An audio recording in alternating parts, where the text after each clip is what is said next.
There is something about the sea that has always drawn human beings toward greatness and catastrophe in equal measure.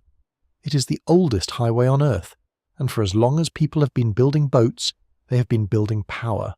The power to trade, to conquer, to project force across distances that would have been unthinkable to anyone trying to walk them.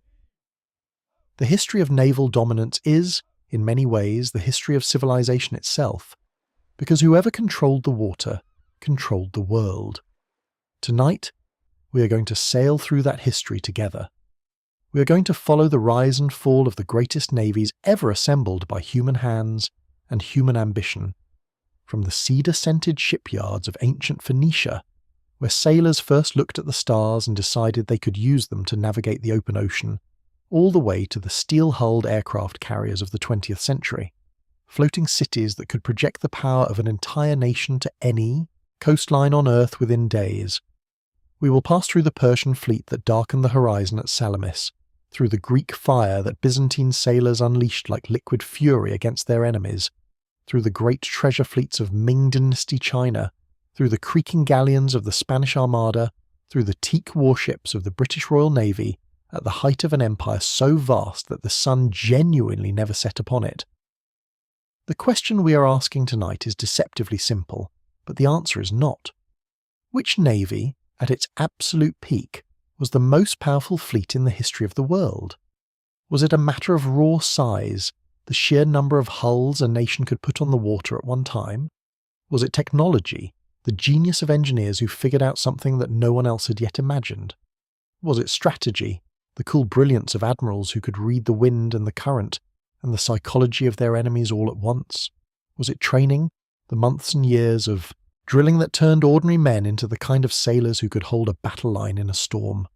Or was it something harder to measure? Will, desperation, the collective decision of a people to stake everything on the sea? We will consider all of these things as the night draws on. And I want to say at the outset that this is not a competition with a simple podium and medals, because the eras these navies came from are so different that direct comparison is almost an act of imagination. A Roman trireme captain and a British captain of the Napoleonic era would not have recognised each other's ships as even the same category of vessel. What we are really asking is, within its own time and context, which navy so completely dominated its world that it stands apart from everything else? Which fleet made the ocean itself feel like an extension of a single civilization's will? Settle in. Let the day fall away. We have a very long voyage ahead of us tonight, and it begins not with a great battle or a famous admiral, but with a narrow coastal strip in what is now Lebanon, where people who called themselves the Canaanites of the coast built the world's first ocean-going empire out of nothing but timber, purple dye, and an extraordinary willingness to sail beyond the horizon. The Phoenicians are waiting, and the sea is ready. The name Phoenicia was not what they called themselves. To the Greeks who traded with them and occasionally feared them, they were the Phoenix, the purple people, because of the extraordinary dye they extracted from the murex sea snail, a dye so vibrant and so difficult to produce that it became the colour of royalty across the ancient world. A single gram of Tyrian purple required the crushing of thousands of these snails, and the smell of the processing was reportedly so foul that the dye works had to be placed at the edge of the city, downwind of everyone else. But the resulting colour was unlike anything else in the ancient palette, a deep complex crimson purple that would not fade in sunlight, that deepened with age rather than washing out, and that the wealthiest rulers from Egypt to Persia to Rome were willing to pay almost any price to obtain. But the Phoenicians were not merely dye merchants. They were, in the period stretching roughly from 1200 to 500 BCE, the masters of the Mediterranean and beyond, the founders of Carthage, the presumed circumnavigators of Africa, the people who brought the alphabet that most of the world's writing systems ultimately descend from, and the builders of perhaps the most sophisticated merchant and naval fleet that the ancient world had ever seen up to that point. Their homeland was a thin strip of coast, what is now Lebanon and the northern coast of Israel, hemmed in by the Lebanon mountains to the east and the sea to the west. They had no choice but to become sailors. The mountains were beautiful, but they provided no room for the kind of agricultural empire that inland civilizations could build. What the mountains did provide, crucially, was the cedar of Lebanon, timber of a quality and scale that was almost unmatched in the ancient world. Timber that the Egyptians had been importing for centuries because the Nile Delta produced almost nothing suitable for serious shipbuilding. The Phoenicians sat on top of the finest boat-building material in the ancient Mediterranean, and they understood from very early on that this gave them an advantage they needed to exploit. By the height of their power, the Phoenician city-states, Tyre, Sidon, Byblos, Beirut, Tripolis, were operating a maritime network that stretched from the eastern tip of the Mediterranean all the way to the Atlantic coast of Spain and Morocco, and possibly, according to the Greek historian Herodotus, around the entire continent of Africa. Herodotus himself was skeptical of the Africa story, which is part of what makes historians inclined to believe it. He reported it as something he had heard but did not quite credit, noting with suspicious specificity that the sailors claimed the sun was on their right when sailing west, which only makes sense if you're in the southern hemisphere below the equator. We still cannot prove it happened, but we also cannot prove it didn't. What we can say with confidence is that the Phoenicians founded colonies across the Mediterranean, in Cyprus, in Sicily, in Sardinia, in Malta, across North Africa, in Spain, and that these colonies became nodes in a trading network of remarkable efficiency. Tin from Britain, silver from Spain, ivory from Africa, grain from Sicily, cedar from Lebanon, glass from Sidon, purple dye from Tyre. The Phoenicians moved all of it, and they moved it on ships that were built to two distinct purposes. The first type was the round ship, the merchant vessel, a deep-bellied cargo carrier designed not for speed but for capacity, able to wallow across open water with its sails filled by the prevailing winds, carrying hundreds of amphorae of wine or oil or ingots of raw metal. The second type was something more alarming to anyone who encountered it, the war galley, long and low, powered by banks of oarsmen, designed to move fast regardless of the wind direction. The Phoenicians are often credited with developing the trireme, the two-banked oared warship, and possibly contributing to the development of the trireme that would later make Athens famous. Their warships were built for ramming, for speed, for coastal raiding, and for the protection of their merchant convoys against piracy.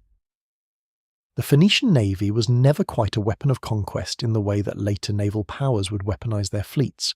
It was fundamentally a navy of commerce protection, of route security, of keeping the trade lanes open and the colonies supplied. But this should not diminish what they accomplished. In an era when most rulers thought of the sea as the edge of the known world, the Phoenicians treated it as a road. They navigated by the stars.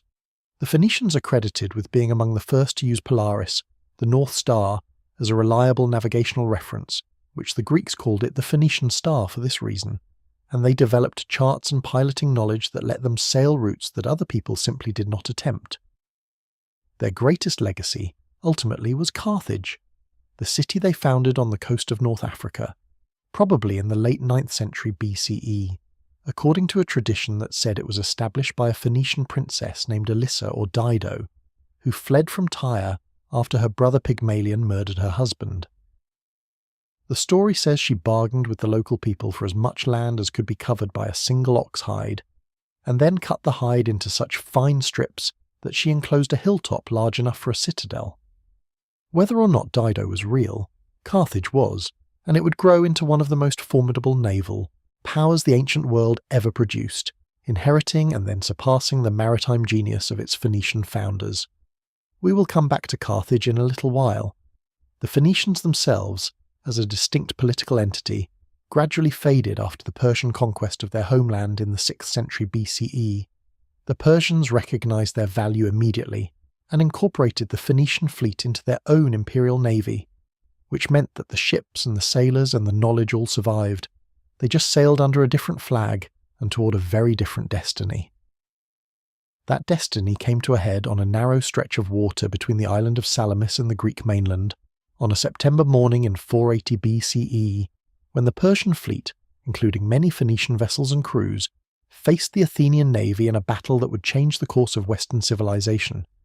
But before we get there, we need to understand the Greeks who were waiting on the other side of that water and the extraordinary gamble one man made on behalf of a city that could have simply surrendered. Themistocles was not the kind of man the Athenian aristocracy particularly liked. He was brilliant, which they could tolerate. He was ambitious, which was more complicated.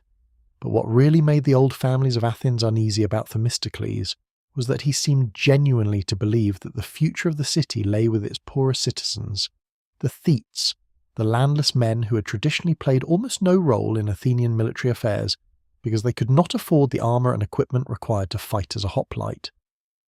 Themistocles saw something that the aristocrats missed. A Thete could pull an oar just as well as a nobleman, and in a trireme, the oar was everything. Athens in the early 5th century BCE was a city under threat. The Persian Empire, the largest political entity the ancient world had ever seen, stretching from the Aegean coast to the borders of India, had already sent one expedition against Greece and been humiliated at the Battle of Marathon in 490 BCE, where a Greek force substantially smaller than the Persian army had met them on the coastal plain and driven them back to their ships. The Persian king Darius had died before he could launch his revenge, but his son Xerxes had inherited both the empire and the grudge, and in the years after his father's death he had been assembling the most enormous invasion force the ancient world had ever seen. Themistocles knew it was coming. What he figured out years in advance was the only possible counter to it.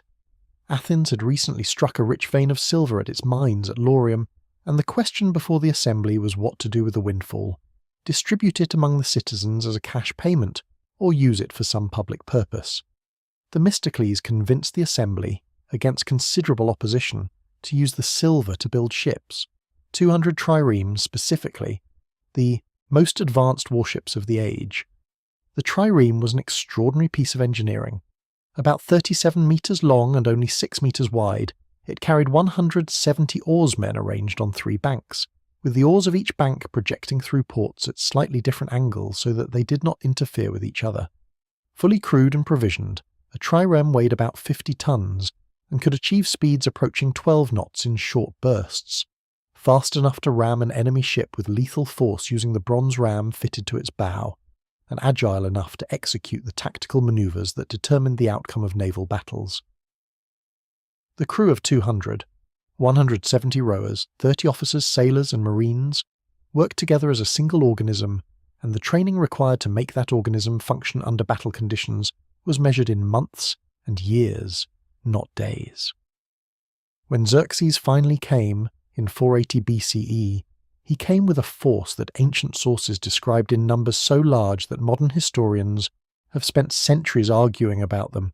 Herodotus claimed 1,207 warships and over 2 million soldiers, figures that most modern scholars reduce substantially, but that still represent an invasion on a scale that would not be seen again for many centuries. The Persian fleet was drawn from all corners of the empire: Phoenicians, Egyptians, Cypriots, Cilicians, Ionians, Carians, each contingent sailing its own style of ship, but all placed under the unified command of Persian admirals answerable to Xerxes himself. The Athenians consulted the oracle at Delphi as Greeks did when facing momentous decisions. The oracle's response was famously, deliberately ambiguous. Athens would be saved by its wooden walls. Themistocles argued that the wooden walls were the ships. Others argued, less persuasively, that they referred to the old wooden palisade around the Acropolis. The assembly sided with Themistocles, and the Athenians made the extraordinary decision to evacuate their entire city. Women, children, the elderly, the priests, the sacred objects, and put almost every able-bodied man on a trireme or a transport. The strategic genius of what followed still draws admiration from military historians. The Greek fleet, smaller and less experienced than the Persian Armada, could not win in open water. Themistocles chose Salamis as his battlefield precisely because its narrow straits would negate the Persian numerical advantage. A fleet of 1,000 ships in open water can maneuver freely, surround a smaller enemy, attack from multiple angles simultaneously. A fleet of 1,000 ships trying to push through a channel barely wide enough for 3 vessels abreast is no longer 1,000 ships. It is a queue. Xerxes positioned himself on a golden throne on a hillside overlooking the straits, expecting to watch his navy destroy the Greeks and end the resistance in a single afternoon. What he watched instead was the systematic destruction of his fleet in its own bottleneck. The Athenian triremes, superbly trained and fighting in waters they knew intimately, tore into the Persian formation with the diekplu, a maneuver in which a fast trireme would drive through a gap in the enemy line and then turn sharply to ram the enemy vessel in its unprotected side or stern. The Persian ships, larger and more heavily built, could not execute the quick turns required to respond, and they began colliding with each other in the chaos of the narrow water. By the end of the battle, the Persian fleet had lost somewhere between 200 and 300 ships, along with the thousands of men aboard them.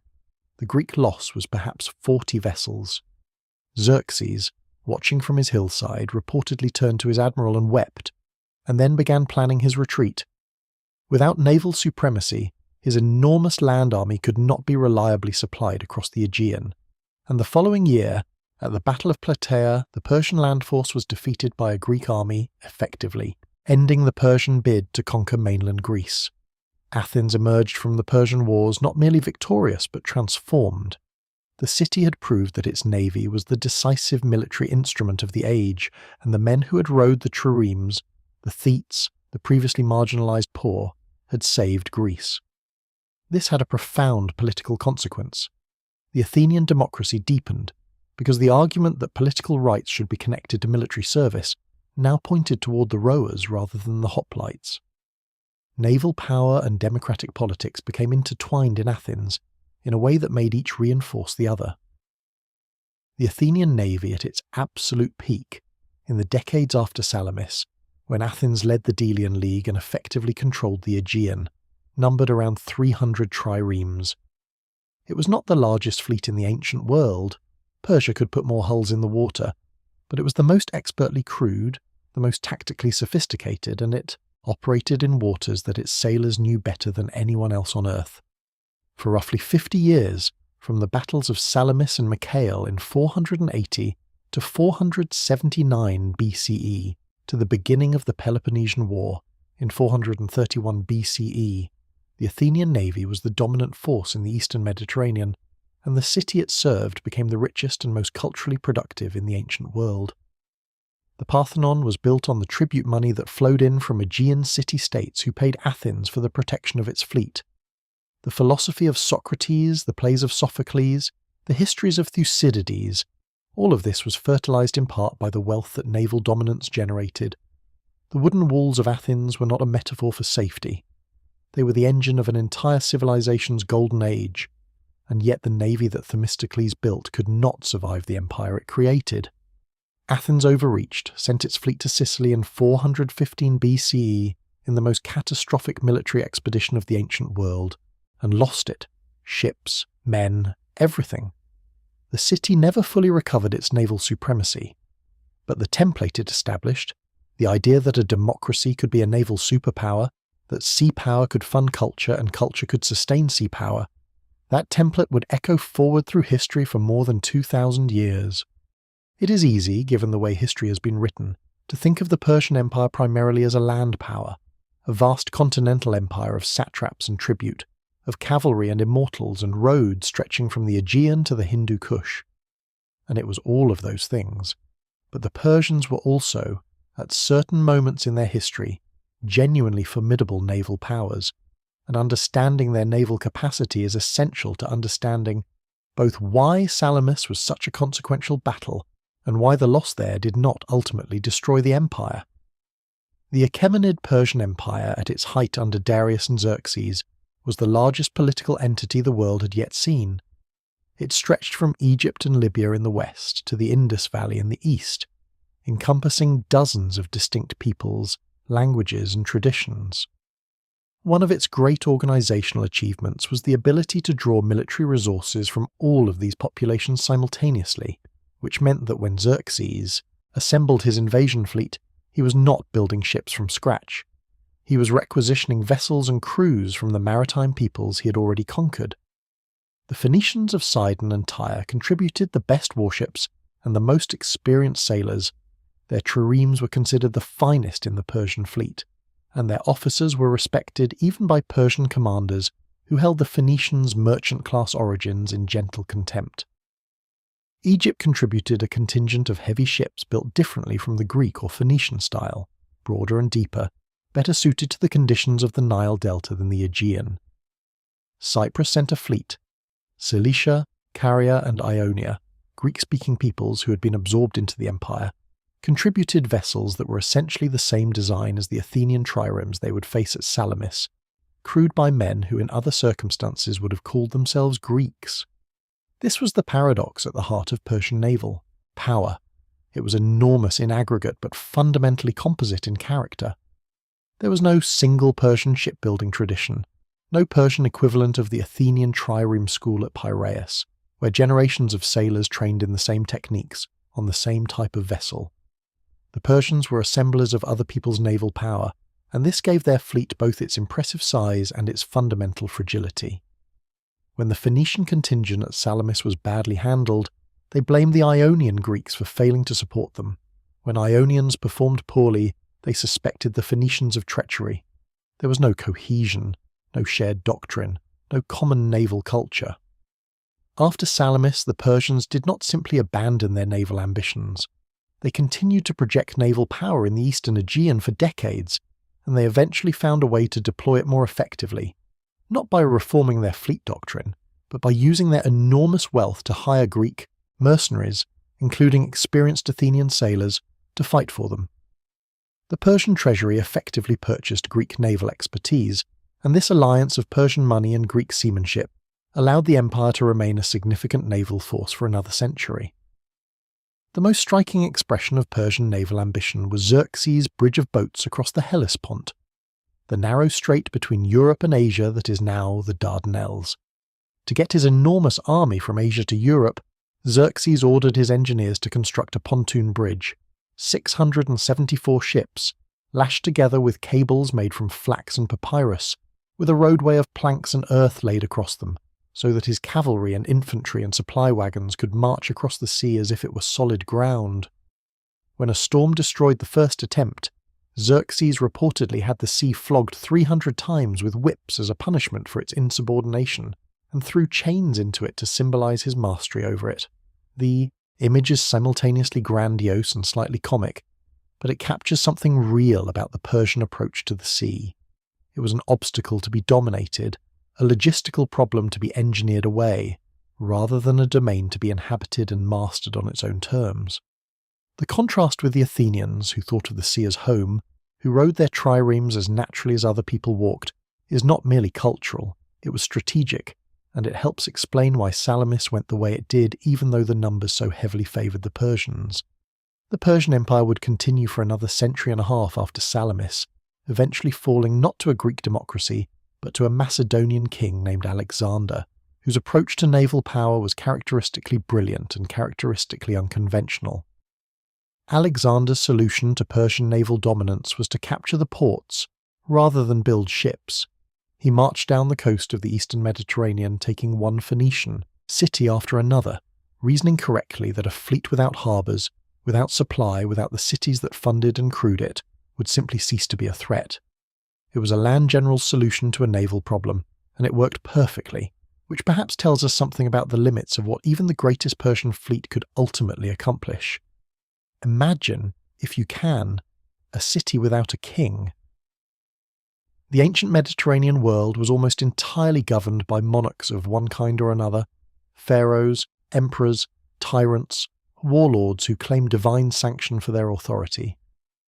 Carthage was something genuinely unusual, a republic governed by merchant aristocrats, with elected magistrates called suffets, a senate drawn from the wealthiest trading families, and a popular assembly that could, in theory, override the Senate's decisions.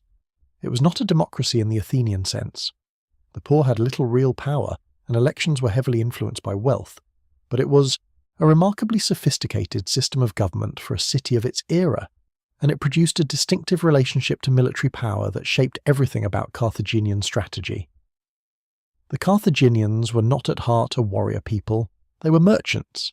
Their city had been founded as a trading post, had grown into a trading empire, and the families who ran it were most comfortable when thinking about profit margins and trade routes rather than tactics and campaigns. When Carthage needed soldiers, it typically hired them, mercenaries from Numidia, from Spain, from Gaul, from Greece, from wherever the finest fighters of the moment could be found. The hired generals who led these armies were sometimes brilliant, sometimes catastrophically incompetent, and the Carthaginian Senate tended to hold them to a grim standard of accountability. Commanders who failed badly enough were crucified. But there was one military domain in which Carthage did not rely on mercenaries, one area where the merchant families of the city were willing to invest directly and deeply and consistently, because they understood that it was the very foundation of everything they had built, the navy. Carthage controlled the western Mediterranean, and it had done so for several centuries before Rome became a significant power. The Straits of Gibraltar, the Pillars of Hercules as the ancient world called them, were Carthaginian territory. The island of Sardinia was Carthaginian. Sicily, at least the western half, was Carthaginian. The North African coast from what is now Libya to Morocco was Carthaginian. And the navy was what made all of this possible, because without the ability to move goods and soldiers across water, to cut off rivals, to protect convoys and threaten coastlines, an empire of islands and trading posts simply cannot hold together. The Carthaginian navy in its prime was probably the most powerful fleet in the western Mediterranean, and it was built on Phoenician traditions that Carthage had inherited and refined over centuries. Their warships were quinqueremes, the 5-banked oared warships that had replaced the trireme as the dominant vessel of the Hellenistic period, and they were built with a typically Carthaginian efficiency, standardized components designed to be assembled quickly from prefabricated parts, which meant that Carthage could replace losses far faster than a rival, who built each ship from scratch. One ancient source claims that Roman spies discovered this when they captured a Carthaginian quinquereme and found that the hull sections were labelled with assembly marks, like a kit. The tragedy of Carthage, from a naval perspective, is that its finest hour came not in some glorious campaign of conquest, but in the death struggle of the Punic Wars against Rome, and it is in that struggle, particularly in the early stages before Rome had learned to build warships, that we can see the Carthaginian navy at its most impressive. We will return to this encounter shortly, because it requires understanding what Rome was at the moment it first looked at the sea and decided, with characteristic Roman stubbornness, that it was going to master it. Before we leave Carthage, though, let us linger for a moment on its harbour, because it was one of the wonders of the ancient world. The military harbour of Carthage was a circular basin, connected to the outer commercial harbour by a channel, and around its circumference were 220 ship sheds, covered dry docks where warships could be stored, maintained, and kept ready for immediate deployment. In the centre of the circular harbour was an island, and on that island stood the Admiralty Building, the command centre from which Carthaginian naval strategy was directed, with a clear view of the entire harbour and the approaches to it from the sea. The Romans who eventually destroyed Carthage were so impressed by the military harbour that they preserved its basic structure even as they demolished everything else. It was from this harbour that Carthaginian admirals sailed to enforce the trading monopolies of the Western Sea, to fight off Greek encroachment in Sicily, to drive off the occasional Roman naval expedition in the early stages of the First Punic War, and it was toward this harbour, after decades of catastrophic warfare, that the survivors of Carthage's final defeat would have looked as they watched it burn.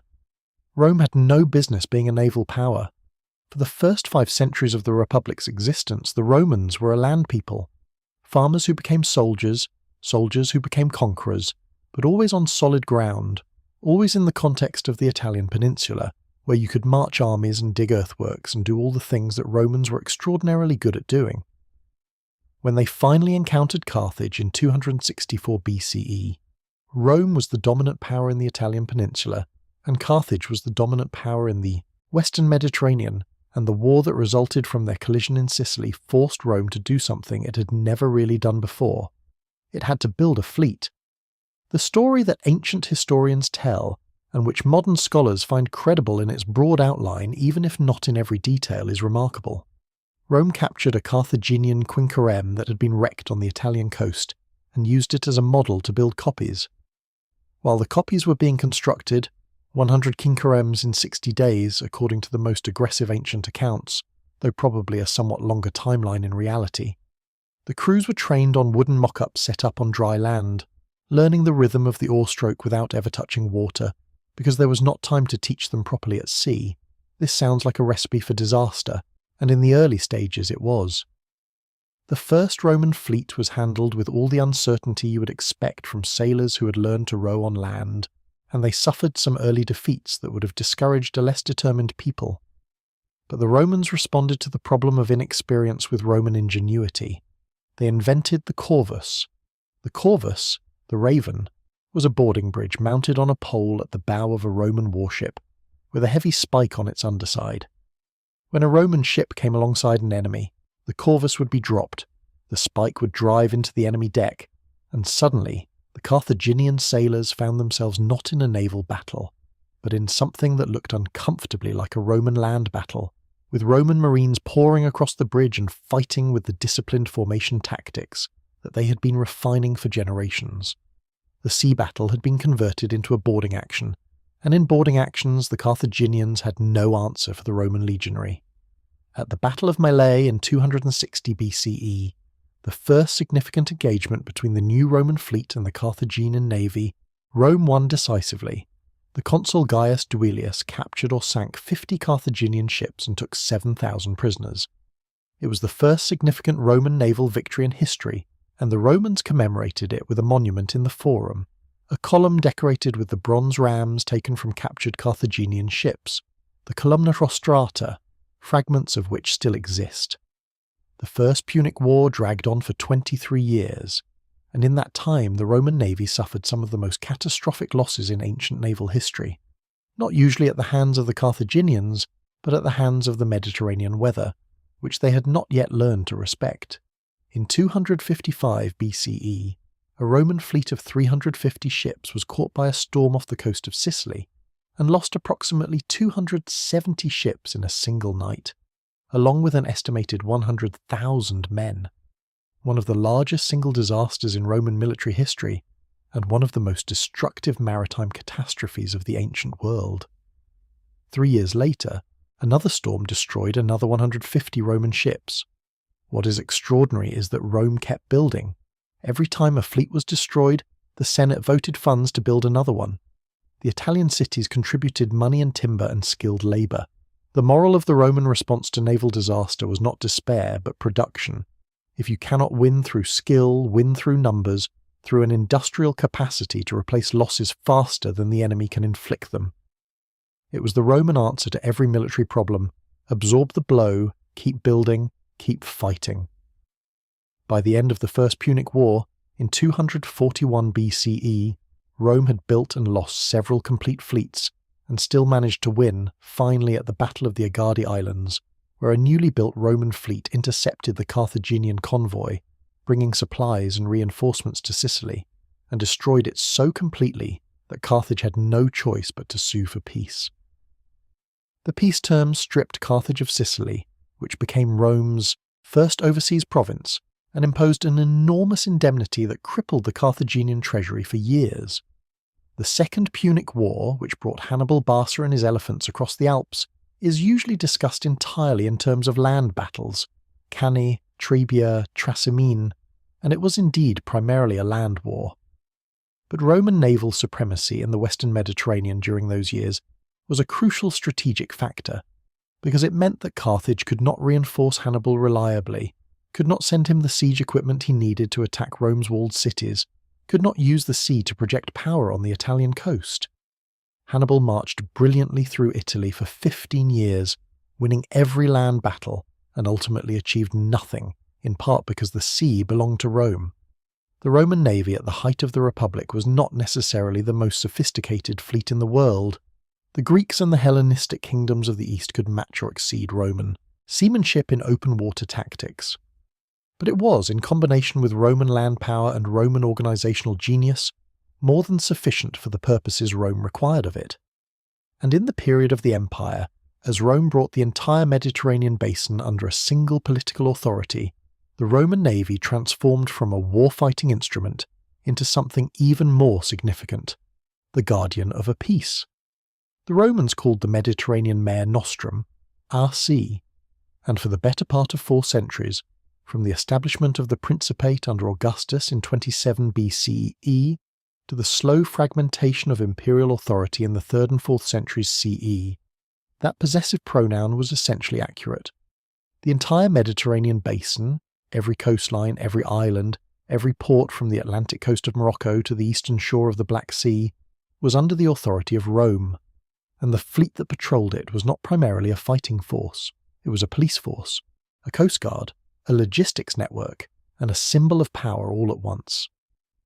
This is one of the great paradoxes of Roman naval history.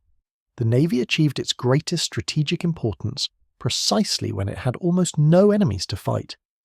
The Pax Romana, the Roman peace, lasted for roughly 2 centuries, from the reign of Augustus to the beginning of the crisis of the 3rd century, and during this period the Mediterranean was, by the standards of any era, remarkably safe. Piracy, which had been endemic and devastating in the preceding centuries — Julius Caesar himself had been captured by Cilician pirates as a young man and held for ransom — had been virtually eliminated. The last great anti-piracy campaign, led by Pompey in 67 BCE, had swept the sea clean so efficiently that it took only 3 months to neutralize a pirate network that had been terrorizing the Mediterranean for generations. Augustus reorganized the navy into a permanent professional force divided into several regional fleets.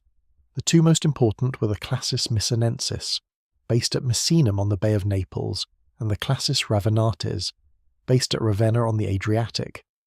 Misenum was the headquarters of the fleet commander and the largest naval base in the Western Empire, capable of housing hundreds of warships and tens of thousands of sailors in permanent barracks.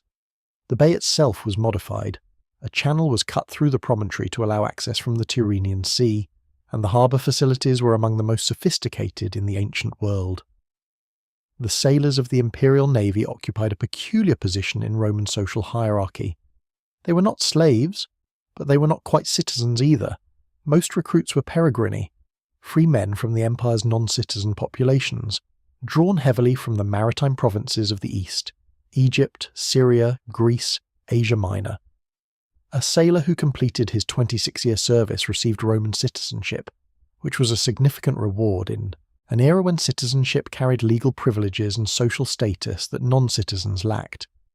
The navy was thus a route of social mobility, one of the few institutional pathways by which a provincial could become a Roman. What the imperial navy actually did day to day was more mundane than grand battle. It transported troops, escorted grain ships from Egypt and North Africa to Rome.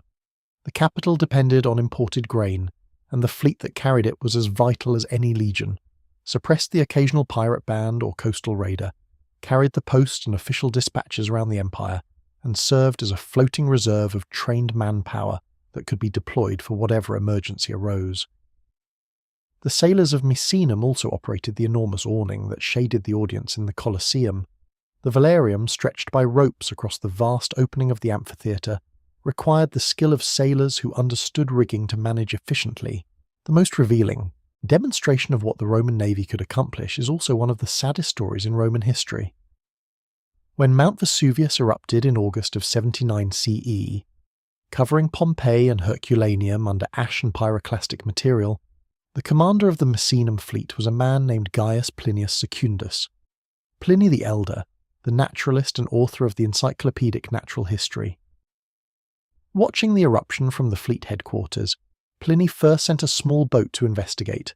Then, when he received a message from a friend trapped on the coast near the volcano, ordered the entire fleet to sea and went himself to help.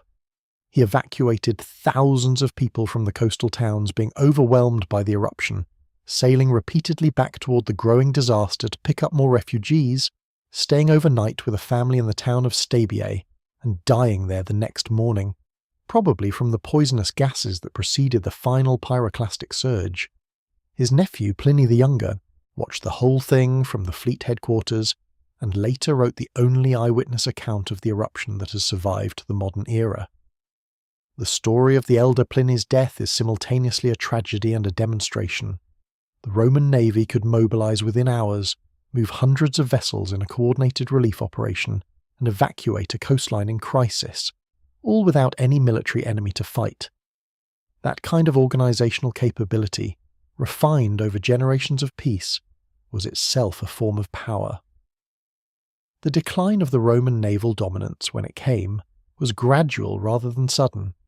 The crisis of the 3rd century weakened every Roman institution, And the navy was no exception. Provincial commanders who declared themselves emperors needed their regional fleets to maintain their pretensions, which meant that the unified imperial navy fragmented into competing local forces. The Rhine and Danube fleets, which had been patrolling the river frontiers against Germanic incursions, were increasingly outmatched as the pressure on those frontiers intensified.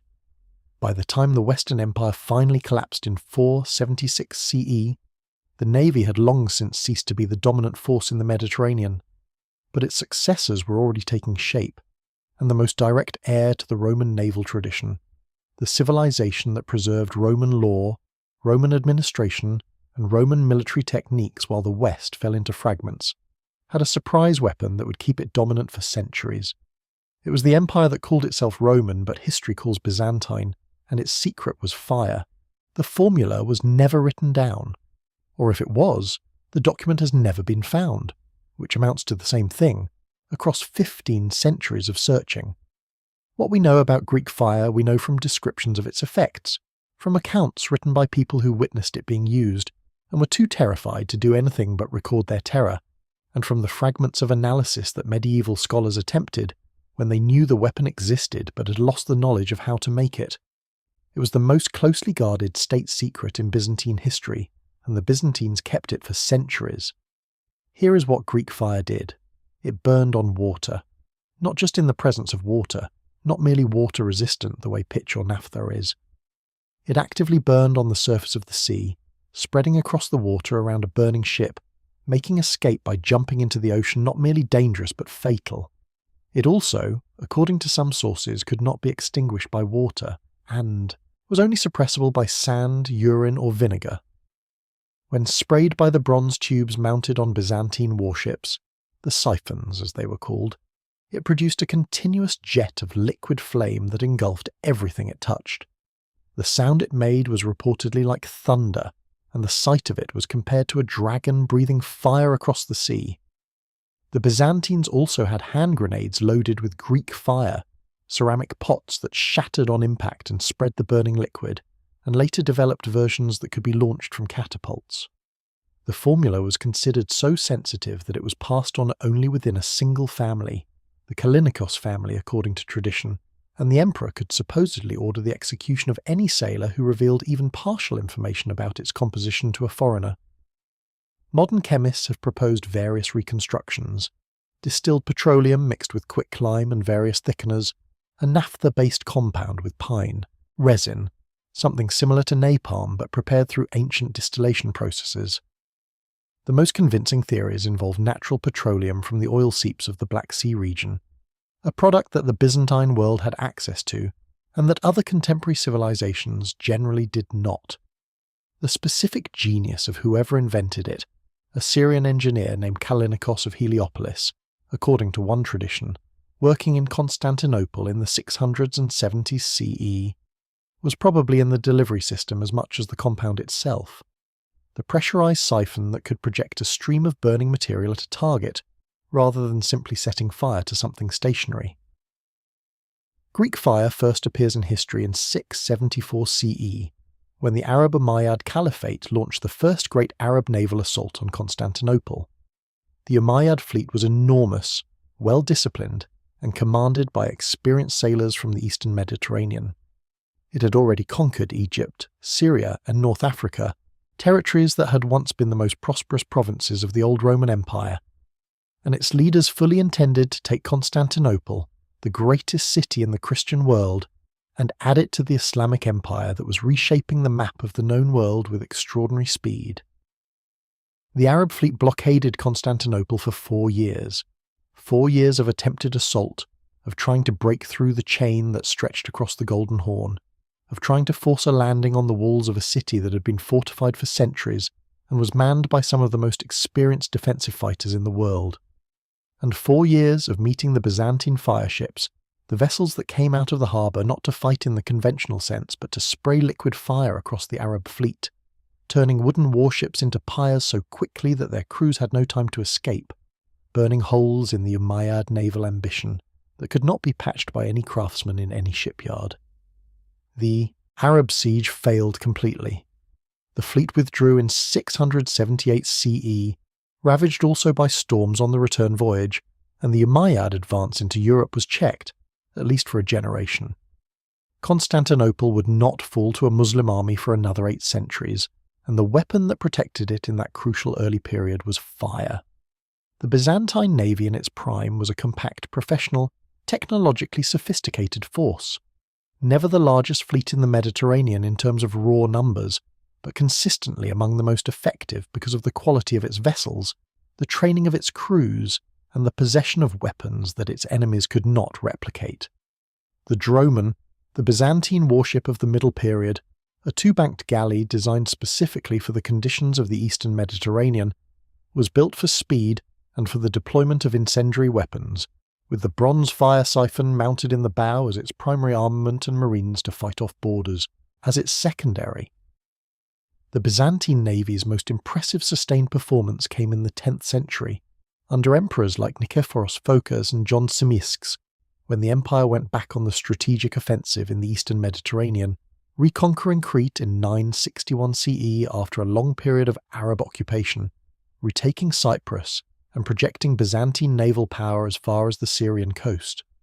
The reconquest of Crete was particularly significant, because Arab pirates based on the island had been raiding the Aegean for over a century, and removing them reopened the sea lanes that the empire's commerce depended on. The slow erosion of Byzantine naval power in the 11th and 12th centuries, through internal political instability, the devastating shock of the defeat at Manzikert in 1071, and the ceding of trading privileges to Venice and Genoa that gutted the Byzantine merchant marine, is one of the great slow-motion tragedies of medieval history. By the time the Crusaders arrived in 1204 and sacked Constantinople, an act of staggering historical irony, Christian crusaders destroying the greatest Christian city in the world on behalf of Venetian creditors, the Byzantine navy was a shadow of what it had been. The empire limped on until 1453, when Ottoman cannons finally breached the walls that had held for a millennium, but the navy that had saved it in 674 was long gone. Greek fire went with it. The secret, whatever it was, died in the rubble of Constantinople, and no one has rediscovered it since, though many have tried. The Arabs who first burst out of the Arabian Peninsula in the 630s CE were not, by any stretch of the imagination, a seafaring people. The peninsula's long coastline on the Red Sea and the Persian Gulf had some maritime activity, dhow traders carrying goods between Arabia, India and East Africa, but nothing that could be called a naval tradition.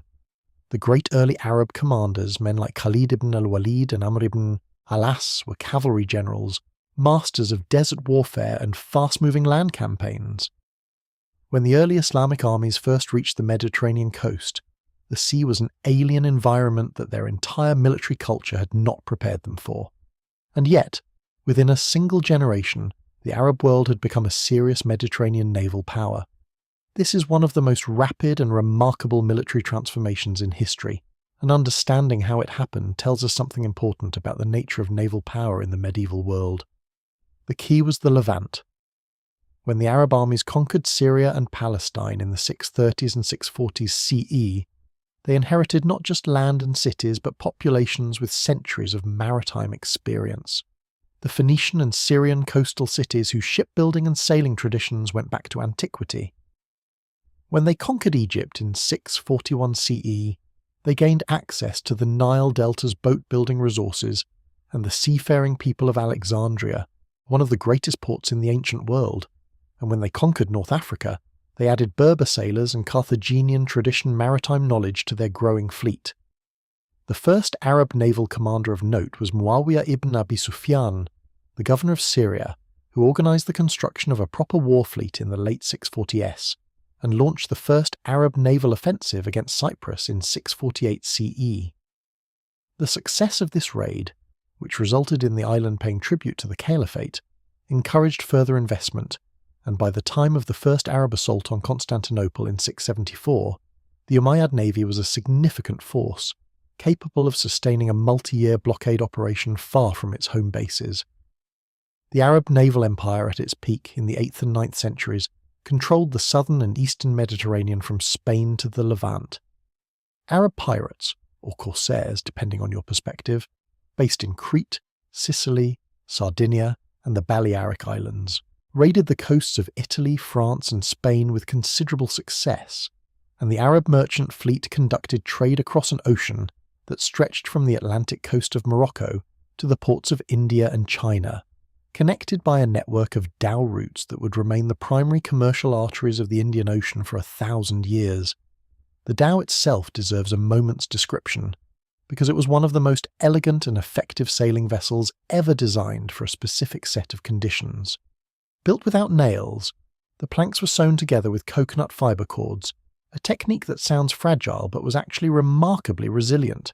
Because a sewn hull flexes rather than breaking in heavy seas, the dhow was rigged with lateen sails, the triangular fore and aft sails that allowed it to sail much closer to the wind than the square-rigged vessels of the Mediterranean tradition. The combination of flexible construction and efficient sailing rig made the dhow perfectly suited to the monsoon-driven trading patterns of the Indian Ocean, where the wind blows steadily one direction for 6 months and then reverses, allowing sailors to ride the monsoon out and the return monsoon back, on a schedule so reliable that it served as the clock of the entire ocean's commerce. Arab merchants using this system had established trading colonies in India, in Southeast Asia, and on the East African coast centuries before any European explorer reached those regions. The story of Sinbad the Sailor from the 1001 Nights, while fictional, captures something real about the Arab maritime world of the 8th and 9th centuries: the confidence, the curiosity, the willingness to sail into genuinely unknown waters in search of trade and adventure. Where Arab naval power fell short, ultimately, was in open water fleet engagement against disciplined opponents with technological advantages. The failure against Constantinople in 674 was one demonstration. The Battle of Poitiers in 732, where Arab land forces were checked in France, is usually cited as the high watermark of Arab expansion in the West, but the naval failure at Constantinople a generation earlier was arguably more significant, because it kept the most powerful surviving Christian state intact and preserved a bridgehead for the eventual Byzantine counteroffensive. Arab naval power was at its most effective in commerce, raiding, and island hopping. The same kind of maritime operations, essentially, that their Phoenician predecessors had practiced 2,000 years earlier. The gradual shift of naval power in the Mediterranean from the Arab world to the Italian city-states, Venice, Genoa, Pisa, in the 11th and 12th centuries is a long and complicated story, but one of its central threads is the development of the crusading movement and the enormous logistical demands it placed on Mediterranean shipping. The Italian merchants who provided transport and supply for the Crusades became, in the process, the dominant naval and commercial powers of the medieval Mediterranean, and they carried that dominance forward into the era of exploration. But before we sail west to follow the Italians, we need to go north for a moment, to a cold coastline where men were building boats of a completely different kind and planning voyages that would astonish the world. The ship was found in 1880, buried in a large mound at Gokstad in Norway, and when the archaeologists cleared away the earth that had preserved it for 1,000 years, they found something that stopped them in place. The Gokstad ship was 23 metres long, built from 16 overlapping strakes of oak. Clinker, built in the Norse tradition where each plank overlaps the one below it, creating a flexible hull that moves with the sea rather than fighting it. The ship was intact. The rigging was gone, the sail was gone, the oars were stored inside, and the entire vessel was in a state of preservation that no one had expected from a burial mound. When structural engineers later analysed its construction, they found that the hull was designed to flex up to 2 feet from side to side under ocean conditions, a deliberate engineering choice that allowed the ship to survive seas that would have stressed a more rigid vessel to the breaking point. A replica of the Gokstad ship was built in 1893 and sailed across the North Atlantic to the Chicago World's Fair. It crossed in 28 days, at an average speed of over 9 knots, and the Norwegian sailors who crewed it noted that it handled beautifully in the Atlantic swells, riding the waves rather than crashing through them, comfortable in conditions that would have made most later medieval sailing ships completely miserable. This is the core of what made Viking maritime power exceptional. Not numbers, not organisational complexity, Not the kind of industrial scale that Rome or later Spain or Britain would deploy, but the quality of the vessel itself. The Viking longship was the finest naval engineering achievement of its era by a considerable margin, combining speed, shallow draft, seaworthiness, and the ability to operate both under oar and under sail in a single hull design that had no equivalent anywhere in the medieval world. The shallow draft, some longships drew less than a metre of water, meant that they could navigate rivers deep into the European continent, beach directly on shores without requiring harbours or docks, and operate in coastal waters that were too shallow for heavier vessels. This gave the Vikings a strategic mobility that their contemporaries simply could not counter. A Viking fleet could appear at any point on a coastline, strike, and disappear again before defenders could concentrate. They could row up the Seine to Paris, up the Rhine, up the Thames to London, up the Dnieper to the Black Sea, up the Volga to the Caspian. The river networks of Europe and Russia were their highways, and the longship was the vehicle that made those highways accessible. The Vikings, a term we use somewhat loosely, as it refers not to a single people but to the Norse-speaking seafarers from what is now Norway, Sweden and Denmark, who were active in raiding and trading from roughly 793 to 1100 CE, have been remembered primarily for their violence, and the violence was real. The raid on the monastery of Lindisfarne in 793 CE is usually cited as the beginning of the Viking Age, and the pattern of coastal raiding that followed over the next century was genuinely devastating for the communities that experienced it. The Anglo-Saxon chronicles lament, "From the fury of the Northmen, O Lord, deliver us," captures the terror that Viking raids produced. But the Vikings were not only raiders, and understanding their naval power requires understanding the full range of what they did. The same ships that carried Norsemen to raid English monasteries also carried colonists to Iceland, to Greenland, and ultimately to the coast of North America. The settlement at Lanceau Meadows in Newfoundland, excavated in the 1960s, is unambiguous evidence that Norse sailors reached the Western Hemisphere around 1000 CE, 5 centuries before Columbus. Leif Erikson's voyage is described in the Vinland sagas with matter-of-fact practicality that suggests it was not experienced as an extraordinary achievement by the people who undertook it. It was just another voyage across ocean waters that longships had been crossing for generations. The same ships also carried traders.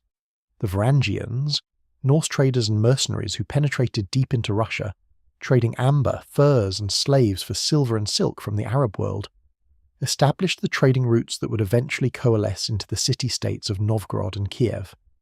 The name Russia itself may derive from the Norse word Rus, the name that the Slavic peoples gave to these fair-haired strangers from the north who appeared on the rivers with their longships and their trade goods and their willingness to fight for hire.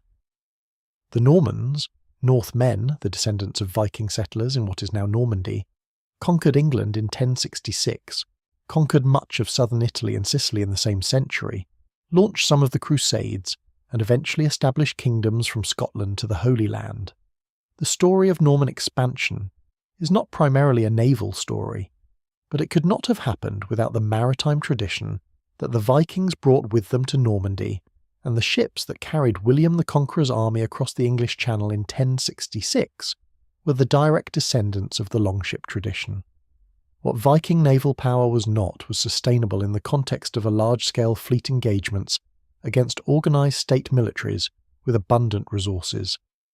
The Battle of Stamford Bridge in 1066, where Harold Hardrada's Norse army was defeated by Harold Godwinson days before the Norman invasion, effectively ended Norwegian ambitions in England. The Viking Age faded not because the ships got worse, but because the targets organised. The Carolingian Empire and its successors built riverside fortifications to block river navigation, established standing defence forces, and gradually made the cost-benefit calculation of raiding less favourable. The Vikings who survived this change survived by becoming settlers rather than raiders. The Normans in France, the Rus in Russia, the Norse in Iceland and Greenland, the assimilated Danes in the Danelaw of England. The longship, however, remained perhaps the most beautiful and seaworthy vessel ever built for human muscle power, and its design principles influenced Scandinavian shipbuilding well into the era of larger sailing ships. When you look at the clinker-built working boats of Norway and Denmark today, you're looking at a tradition of wood and water that connects directly to the Viking Age, unbroken across 1,000 years. We need to go much further now, across the vast expanse of Central Asia, across mountains and steppes, all the way to the coast of China, where an empire was building something that the Western world would not hear about for centuries, and that would, when it finally became known, strain credulity so severely that many who heard of it refused to believe it. In the year 1161 CE, on the Yangtze River in China, a naval battle was fought that most Western historical narratives have never mentioned, between a fleet that most Western readers have never heard of, using weapons that would not appear in European warfare for another 2 centuries. The Battle of Kaishi was the moment when the southern Song dynasty, fighting for its survival against the Yurshan Jin dynasty that had conquered northern China, deployed gunpowder weapons from ships to decide a naval battle, and won so decisively that the Jin attempt to cross the Yangtze and eliminate the southern Song was stopped cold. The Song navy at this point was using bombs, ceramic containers filled with a gunpowder mixture and incendiary materials, launched from catapults aboard their warships, and fire arrows tipped with incendiary compounds, and possibly early forms of fire lance, the device that was the ancestor of the firearm. Their opponents had nothing comparable. The Jin navy was larger, and its soldiers were experienced fighters, but they had no answer for weapons that could be hurled from a distance and that burned on contact, and the Yangtze became the limit of their conquest. The southern Song dynasty survived for another century, protected in part by this technological edge and in part by the natural barrier of the Yangtze itself, and during that century its navy became one of the most sophisticated fighting forces of the medieval world. To understand what the Song navy was, you have to understand the situation that produced it. The northern Song dynasty had been a largely land-oriented power, despite controlling the Chinese coast. When the Yurshan Jin conquered northern China in 1127 and drove the Song court south, the dynasty that re-established itself at Hangzhou suddenly found itself in a fundamentally different strategic situation. It could no longer afford to treat the sea and the rivers as secondary concerns, because the sea and the rivers were what stood between it and destruction. The response was extraordinary. The southern Song invested in a navy at a scale, and with a consistency that had no parallel in Chinese history up to that point. Naval yards along the Yangtze and the coast turned out warships in numbers sufficient to garrison the entire river frontier. The ships ranged from small river patrol craft to large ocean-going war junks, and they included, uniquely in the medieval world, paddle-wheel warships, vessels powered not by oars but by human-operated paddle wheels mounted on the sides of the hull, which gave them the ability to maneuver in tight river conditions without the coordination problems of a full oar bank. The paddle-wheel warships are perhaps the most striking example of Song naval innovation, because they represent a genuinely novel engineering solution to a practical problem, one that would not reappear in Western navies until the steam engine was available to power them in the 19th century. The Song engineers drove the paddle wheels with treadmill mechanisms operated by the crew, and the resulting vessels could move quickly in any direction, independent of wind and current, an enormous tactical advantage in the confined waters of river fighting. The Song navy also deployed large war junks, the great flat-bottomed, high-sided, multi-masted sailing vessels that would remain the dominant form of Chinese maritime vessel for 1,000 years, as well as the world's first known use of naval artillery in the form of trebuchets and later gunpowder-based weapons mounted on ship platforms. The fire bombs, used at Kaishi and in numerous subsequent engagements, were not primitive experiments. They were standardized weapons, produced in quantity, with documented specifications, used according to established tactical doctrines. The Song military bureaucracy kept records, and those records show a level of systematic, institutionalized naval innovation that Western navies would not approach until centuries later. The tragedy of Song naval power is the story of the Mongol conquests. When Kublai Khan turned his attention to China in the 1260s, he faced an enemy that could not be defeated by cavalry alone. The southern Song was protected by the Yangtze, by its coastal geography, and by its navy. The Mongols' solution was characteristic. They hired the expertise they lacked. Korean shipbuilders, Yurchen engineers, Chinese defectors who knew Song naval tactics. All of these were absorbed into the growing Mongol fleet-building program, and by 1279 the Mongols had assembled a fleet and an army sufficient to complete the conquest of the Song. The final battle at Yemen in 1279 was one of the largest naval engagements in Chinese history, and its aftermath was one of the most poignant moments in Chinese cultural memory. The Song loyalists, with the last child emperor aboard the flagship, were surrounded and defeated. A senior official named Lu Shufu, rather than surrender, reportedly leapt into the sea holding the 8-year-old emperor in his arms, drowning both of them. Hundreds of other Song loyalists followed. The dynasty ended not with a signature on a peace treaty, but with the sea. The Mongol Yuan dynasty that succeeded the Song inherited its naval technology and almost immediately attempted to use it for further conquest. The two failed invasions of Japan in 1274 and 1281, which the Japanese called kamikaze, the divine winds, because the typhoons that destroyed the Mongol fleets were interpreted as divine intervention. What the Japanese probably did not know, though modern analysis of underwater archaeology near the battle sites suggests, is that the Yuan fleet's ships were of relatively poor construction, hulls built quickly, without the care that Song craftsmen had taken, by builders working under deadline pressure for an impatient conqueror. The typhoons finished the job, but the ships may have been half sunk already by their own inadequate construction. The Song dynasty's naval achievement was real, substantial, and historically significant, but it was essentially a defensive achievement, a civilization protecting itself rather than projecting power outward. The Great Chinese projection of naval power, the moment when China sent its fleet not to defend a riverline but to touch the entire known world, came a century and a half later under the Ming Dynasty, and it was led by the most remarkable naval commander you have probably never heard of. His name was Ma He, but history knows him as Zheng, the name given to him by the Yongle Emperor of the Ming Dynasty in recognition of his extraordinary service. He was a Muslim eunuch, Muslim because his family were descendants of Mongol converts, eunuch because he had been captured as a boy during the Ming conquest of Yunnan province, and castrated, as was the common practice for male prisoners destined for imperial service. He rose through the imperial household to become one of the most trusted advisors of the prince, who would eventually seize the imperial throne as the Yongle Emperor, fighting alongside his patron in the civil war that brought the new emperor to power. When the Yongle Emperor decided to send a fleet into the Indian Ocean, he sent Zheng He. The treasure voyages, 7 of them between 1405 and 1433, are among the most extraordinary events in the history of maritime exploration. The fleet that set out from Nanjing in 1405 included, according to Chinese records, over 300 ships and nearly 28,000 men. The largest vessels, the Baoshuan, the treasure ships, were described by those records as being 444 chi long, which translates to roughly 137 meters in modern measurement. To put that in perspective, the Santa Maria, Columbus's flagship on his 1492 voyage to the Americas, was approximately 19 meters long.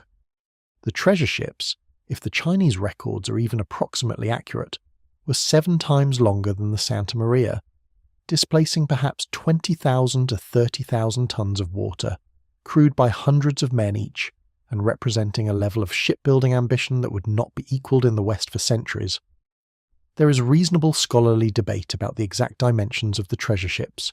Some historians argue that the Chinese units of measurement have been misinterpreted and that the actual vessels were smaller, perhaps 90 to 100 meters long rather than 137. Even at the lower estimate, they were massively larger than anything else sailing the world's oceans at the time. The Venetian galleys that dominated Mediterranean trade, the Portuguese carracks that were just beginning to venture down the African coast, all of them would have been dwarfed by a treasure ship even in the most conservative reconstruction. The fleet also included dozens of smaller vessels of various specialized purposes. Horse ships, for transporting the horses that were part of the diplomatic gifts exchanged with foreign rulers, water ships that carried fresh water for the crews, supply ships, warships, troop transports. It was not merely a trading expedition or a diplomatic mission. It was a self-contained seaborne civilization, capable of sustaining itself at sea for months at a time and projecting imperial Chinese power to wherever it arrived. And it arrived in extraordinary places. The first voyages went to Southeast Asia and India. trading Chinese silk, porcelain, and other manufactured goods for spices, precious stones, and the exotic animals that the Yongle Emperor found fascinating, particularly giraffes, which the Chinese called qilin, the mythical unicorn-like creature of Chinese legend, and which were greeted with enormous excitement when they arrived at the imperial court. By the fourth voyage, the fleet had reached the Persian Gulf and the Red Sea. By the fifth and subsequent voyages, it had rounded the Horn of Africa and explored the East African coast as far south as what is now Mozambique. Zheng's voyages were not voyages of conquest in the European sense. The Ming fleet did not claim territory, did not establish permanent colonies, did not impose Chinese imperial authority on the rulers it encountered, with a few notable exceptions where the fleet used its overwhelming military superiority to resolve local political situations that the Yongle Emperor found inconvenient. In one case, in Ceylon, the fleet captured a local ruler who had been hostile to Chinese diplomatic missions and brought him back to China. In another, in Sumatra, it intervened in a local succession dispute on behalf of the preferred candidate. But these were exceptions. The fundamental purpose of the voyages was not conquest, but tribute, the demonstration of Ming greatness, the enrollment of foreign rulers into the Chinese tributary system, the collection of exotic products and diplomatic recognition that enhanced the emperor's prestige at home. In this sense, the treasure fleet was an instrument of soft power deployed on a hard platform. The sight of 300 ships arriving in your harbour, the largest vessels you had ever seen dwarfing every other vessel in the port, commanded by a man who spoke on behalf of the Son of Heaven of the Middle Kingdom. This was a form of diplomatic pressure that most rulers found it prudent to accommodate. The rulers of Calicut, Hormuz, Aden, Malindi, and dozens of other port cities sent back ambassadors and tribute to the Ming court, acknowledging Chinese supremacy in a gesture that cost them little and bought them the trading access that the fleet's presence represented. The voyages stopped in 1433. Zheng He died on the seventh voyage, probably at sea, probably somewhere on the Indian Ocean, and his body may have been buried at sea or returned to China for burial. Historians disagree, and both a tomb in Nanjing and a cenotaph in Malacca claim connection to him. But the voyages did not stop because Zheng He died. They stopped because the political winds at the Chinese imperial court had shifted entirely. The Confucian scholar officials who dominated the imperial bureaucracy had always been sceptical of the voyages, which they saw as expensive, exotic, and fundamentally contrary to the agricultural values of proper Chinese civilization. The sea was not where a properly ordered society should be directing its attention and resources. The northern frontier, where the nomadic threat that had repeatedly menaced China throughout, its history was always present, was the proper focus of imperial concern. When the Yongle Emperor died and was succeeded by emperors more receptive to the Confucian critique, the momentum behind the voyages faded. After 1433, no further treasure voyages were organised. The great ships rotted at their moorings or were broken up for timber. In 1525, an imperial edict reportedly ordered the destruction of all ocean-going vessels. In 1430, records of the voyages were stored. By some accounts, a Confucian official named Liu Daxia deliberately burned the records of Zheng He's voyages, sometime in the 1470s or 1480s, though this story may be apocryphal. What is not apocryphal is the gap that opened. While China turned inward, Portugal was rounding the Cape of Good Hope. In 1498, 65 years after the last treasure voyage, Vasco da Gama arrived in Calicut, the same port city that Zheng He had visited multiple times with his enormous fleet. Da Gama arrived with 4 ships, the largest of which was perhaps 100 tons. He arrived in a city that had living memory of the Chinese fleet, of those impossibly large vessels, of the power they represented, and he found that the power was gone and the ocean was open. History, as they say, does not forgive absence. The void that Ming China left in the Indian Ocean was filled within decades by Portuguese cannon. The man who changed the Ottoman Empire's relationship to the sea was born a pirate.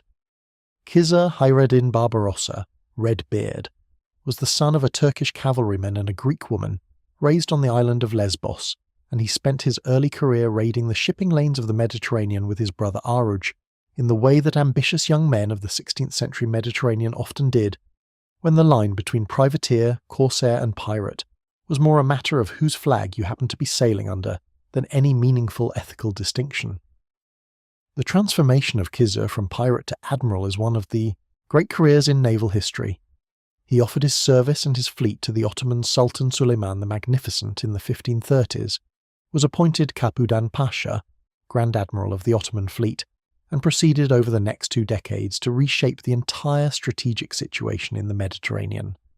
Under Barbarossa's command, the Ottoman navy went from a coastal defence force with limited open water experience to the dominant naval power in the eastern and central Mediterranean, challenging Habsburg Spain and the Italian city-states for supremacy of the entire sea. The Ottoman Empire's relationship to naval power had begun earlier, with the conquest of Constantinople in 1453, an event that required crucially naval support to prevent Venetian relief ships from reaching the besieged city. Mehmed II had pressed a land army to the walls of Constantinople and kept it there for 7 weeks, but he had understood that without controlling the Golden Horn he could not cut off the city completely. His solution was audacious. He had his ships dragged overland on greased wooden runners around the chain that blocked the Golden Horn and relaunched them inside the harbour. The sheer logistical impudence of the operation, moving warships across dry land, is a reminder that Ottoman military thinking was not bound by conventional assumptions.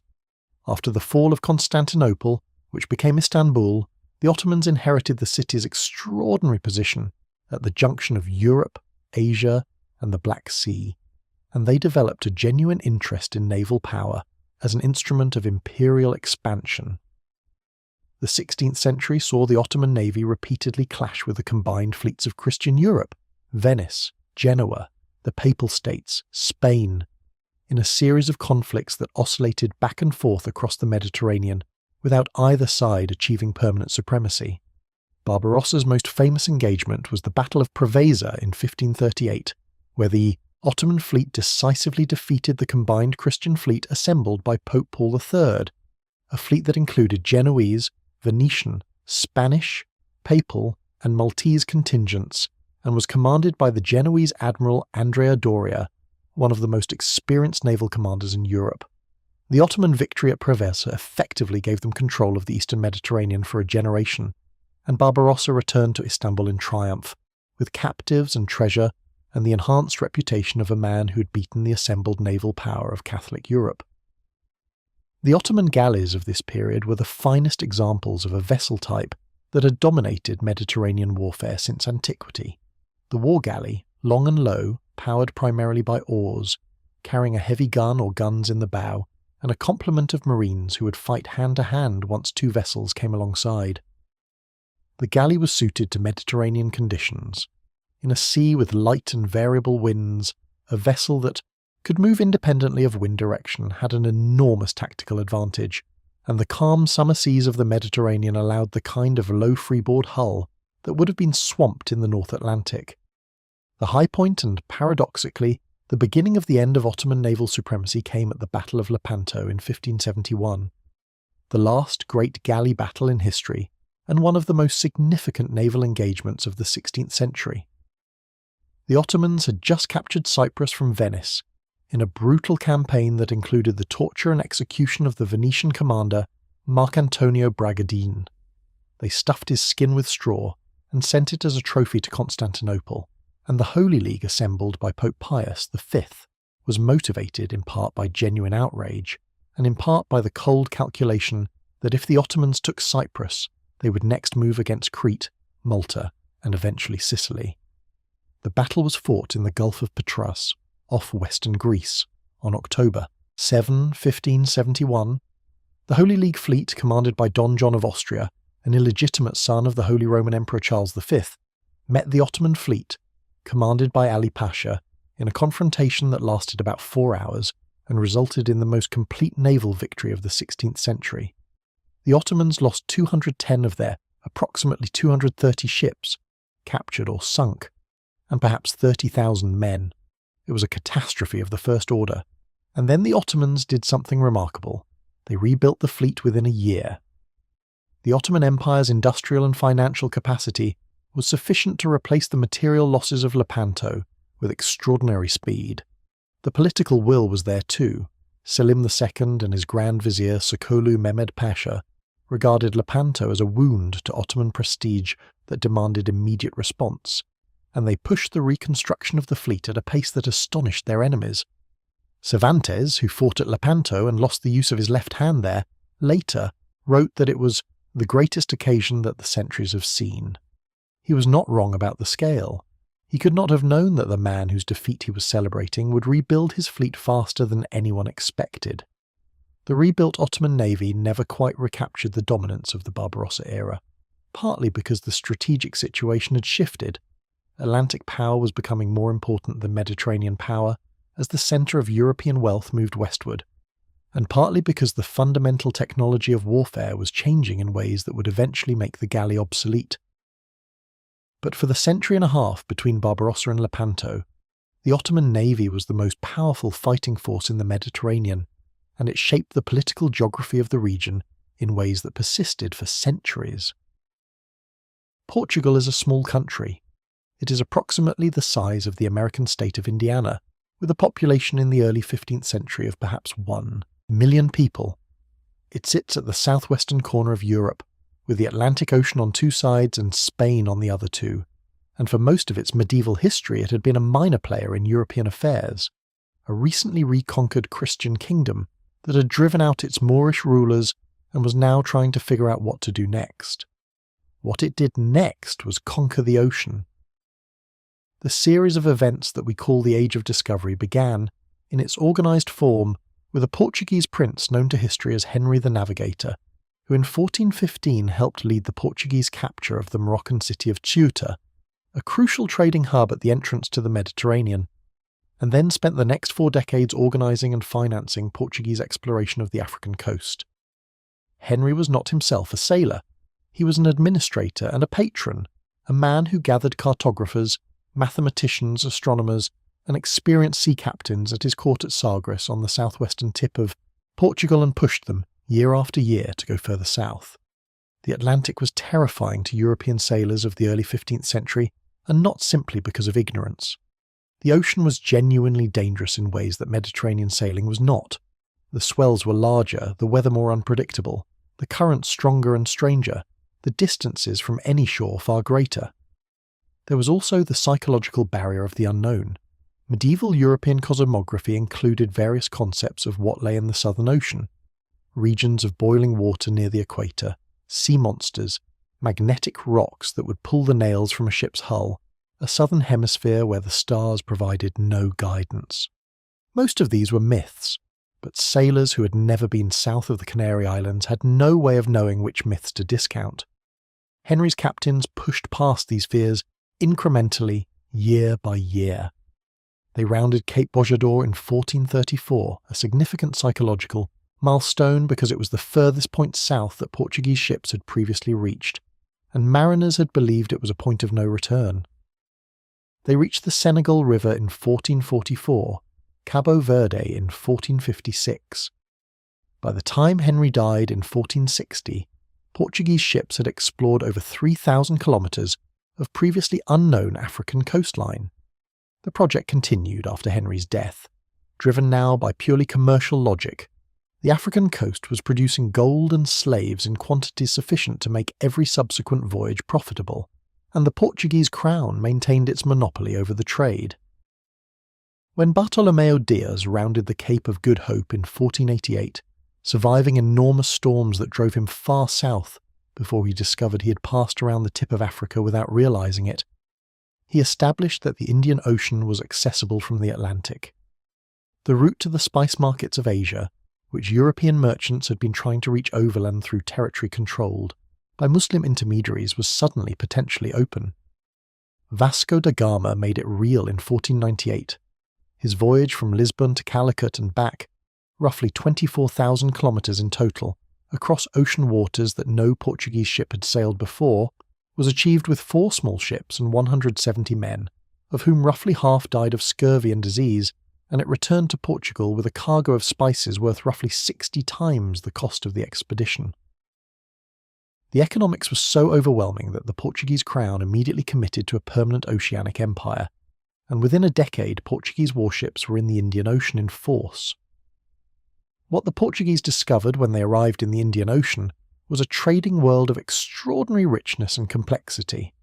Arab dhow networks, Indian merchant communities, Chinese junks, Malay middlemen, Persian traders, all operating on routes that had functioned for centuries, based on mutual trust and established commercial relationships, and almost entirely unarmed. The notion of a trading vessel being equipped with cannons was not part of the Indian Ocean commercial tradition. Ships were too valuable to risk in combat, and the various communities who used the ocean had worked out accommodations that allowed trade to proceed without the need for constant armed protection. The Portuguese changed this equation with brutal efficiency. They brought cannon, heavy iron and bronze guns mounted in the hulls of their ships, capable of firing at targets hundreds of meters away, and they used them without hesitation against the trading communities of the Indian Ocean. Vasco da Gama's second voyage in 1502 included the episode of the Miri, an Arab pilgrim ship returning from Mecca with several hundred passengers. Da Gama had the ship surrounded, its cargo removed, and then burned, with the passengers locked inside. It was an atrocity by any standard, and it was also a deliberate demonstration that the Portuguese intended to dominate the Indian Ocean by force. The establishment of the Portuguese Estado da India, the State of India, created the first European overseas empire and the prototype for everything that followed. Portuguese fortresses at Goa, at Hormuz, at Malacca, at Mozambique, at Mombasa controlled the choke points of the Indian Ocean trade. The Carthage system required every merchant vessel operating in Portuguese-claimed waters to carry a Portuguese license and to pay Portuguese customs duties. Ships that failed to carry a Carthage were liable to be seized, their crews killed. This system worked because Portuguese naval technology gave them an advantage that the Indian Ocean trading world had no immediate answer to. The Portuguese caravel and the Leitonor, the great armed trading ship, carried guns that could sink a vessel before it could close to boarding range, which meant that the traditional Indian Ocean practice of fighting by grappling and boarding was ineffective against them. In the open water, the Portuguese were virtually invulnerable to the kind of fleet that any Indian Ocean power could quickly assemble. But vulnerability came from other directions: distance, disease, the cost of maintaining garrisons at the end of supply lines measured in months of sailing. All of these ground down Portugal's ability to hold its empire against the challenges that eventually arose. And those challenges came not primarily from the Indian Ocean trading communities, but from Europe, the Dutch, Protestant merchants with their own advanced ships and cannon, and an equally ruthless commercial logic, who arrived in the Indian Ocean in the 1590s and proceeded to dismantle the Portuguese empire piece by piece over the following century. The story of Portugal and the ocean, and what eventually replaced it, takes us to the Netherlands, and from there, eventually, to Britain. Philip II of Spain was the most powerful monarch in the world, and he knew it, and the knowledge rested on him like a garment made of gold, magnificent and crushing. His empire stretched from Spain and Portugal. He had inherited the Portuguese crown in 1580, uniting the two Iberian kingdoms under a single ruler for the first time, through the Netherlands and the Italian states, across the Atlantic to Mexico and Peru, around Africa to the Philippines, named for him, and the Spice Islands of Asia.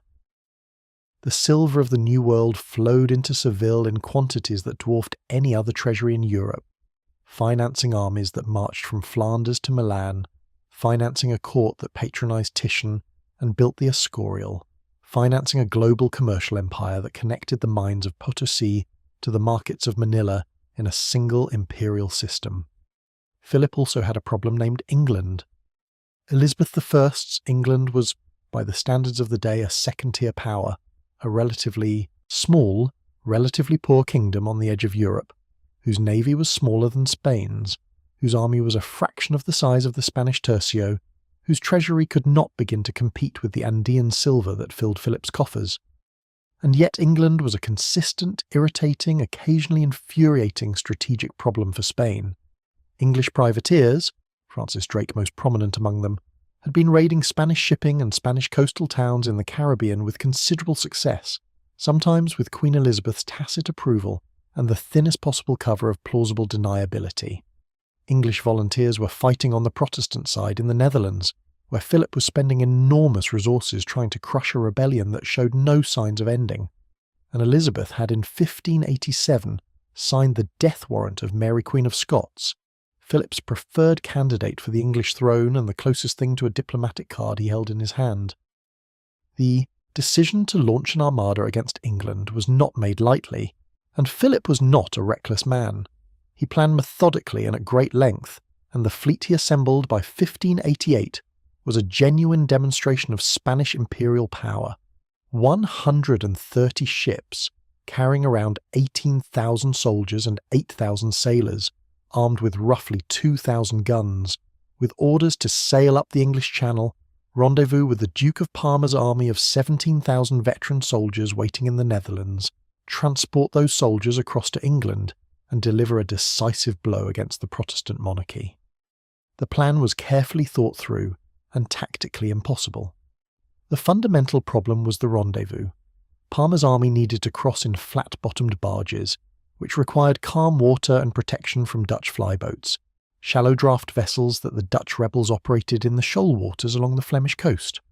The Armada's deep draft ships could not enter those waters, which meant they could not actually protect the barges, which meant the rendezvous depended on conditions that the Armada could not guarantee. Philip apparently understood this problem at some level, but chose to proceed anyway, placing his trust in divine providence and in the size of his fleet. The English response, commanded by Lord Howard of Effingham, with Francis Drake as Vice-Admiral, was built on a tactical insight that the Spanish did not fully appreciate in advance. English ship design had been evolving in a different direction from Spanish, where Spanish warships were built tall, to carry large numbers of soldiers who would board and fight hand-to-hand. English warships were built long and low, built for speed and gun capacity, with the expectation that the decisive combat would be at a distance, ship against ship with cannon, rather than man against man with pike and sword. The English had more and better long-range guns than the Spanish, and their crews were trained to reload and fire them rapidly. The engagement that followed, as the Armada moved up the English Channel in its defensive crescent formation, and the English fleet harried it from windward, without ever committing to the close-quarters boarding fight that the Spanish needed, was an exercise in strategic frustration for both sides. The Spanish could not be brought to decisive defeat in the Channel. Their formation held, and the English guns, though they hit the Spanish ships repeatedly, did not sink them in the Channel fighting. The English could not be brushed aside, and Drake's famous act of finishing his game of bowls at Plymouth before going to face the Armada, whether apocryphal or not, captures something real about the English confidence that they could manage the situation on their terms. The decisive moment came not in the Channel but at anchor.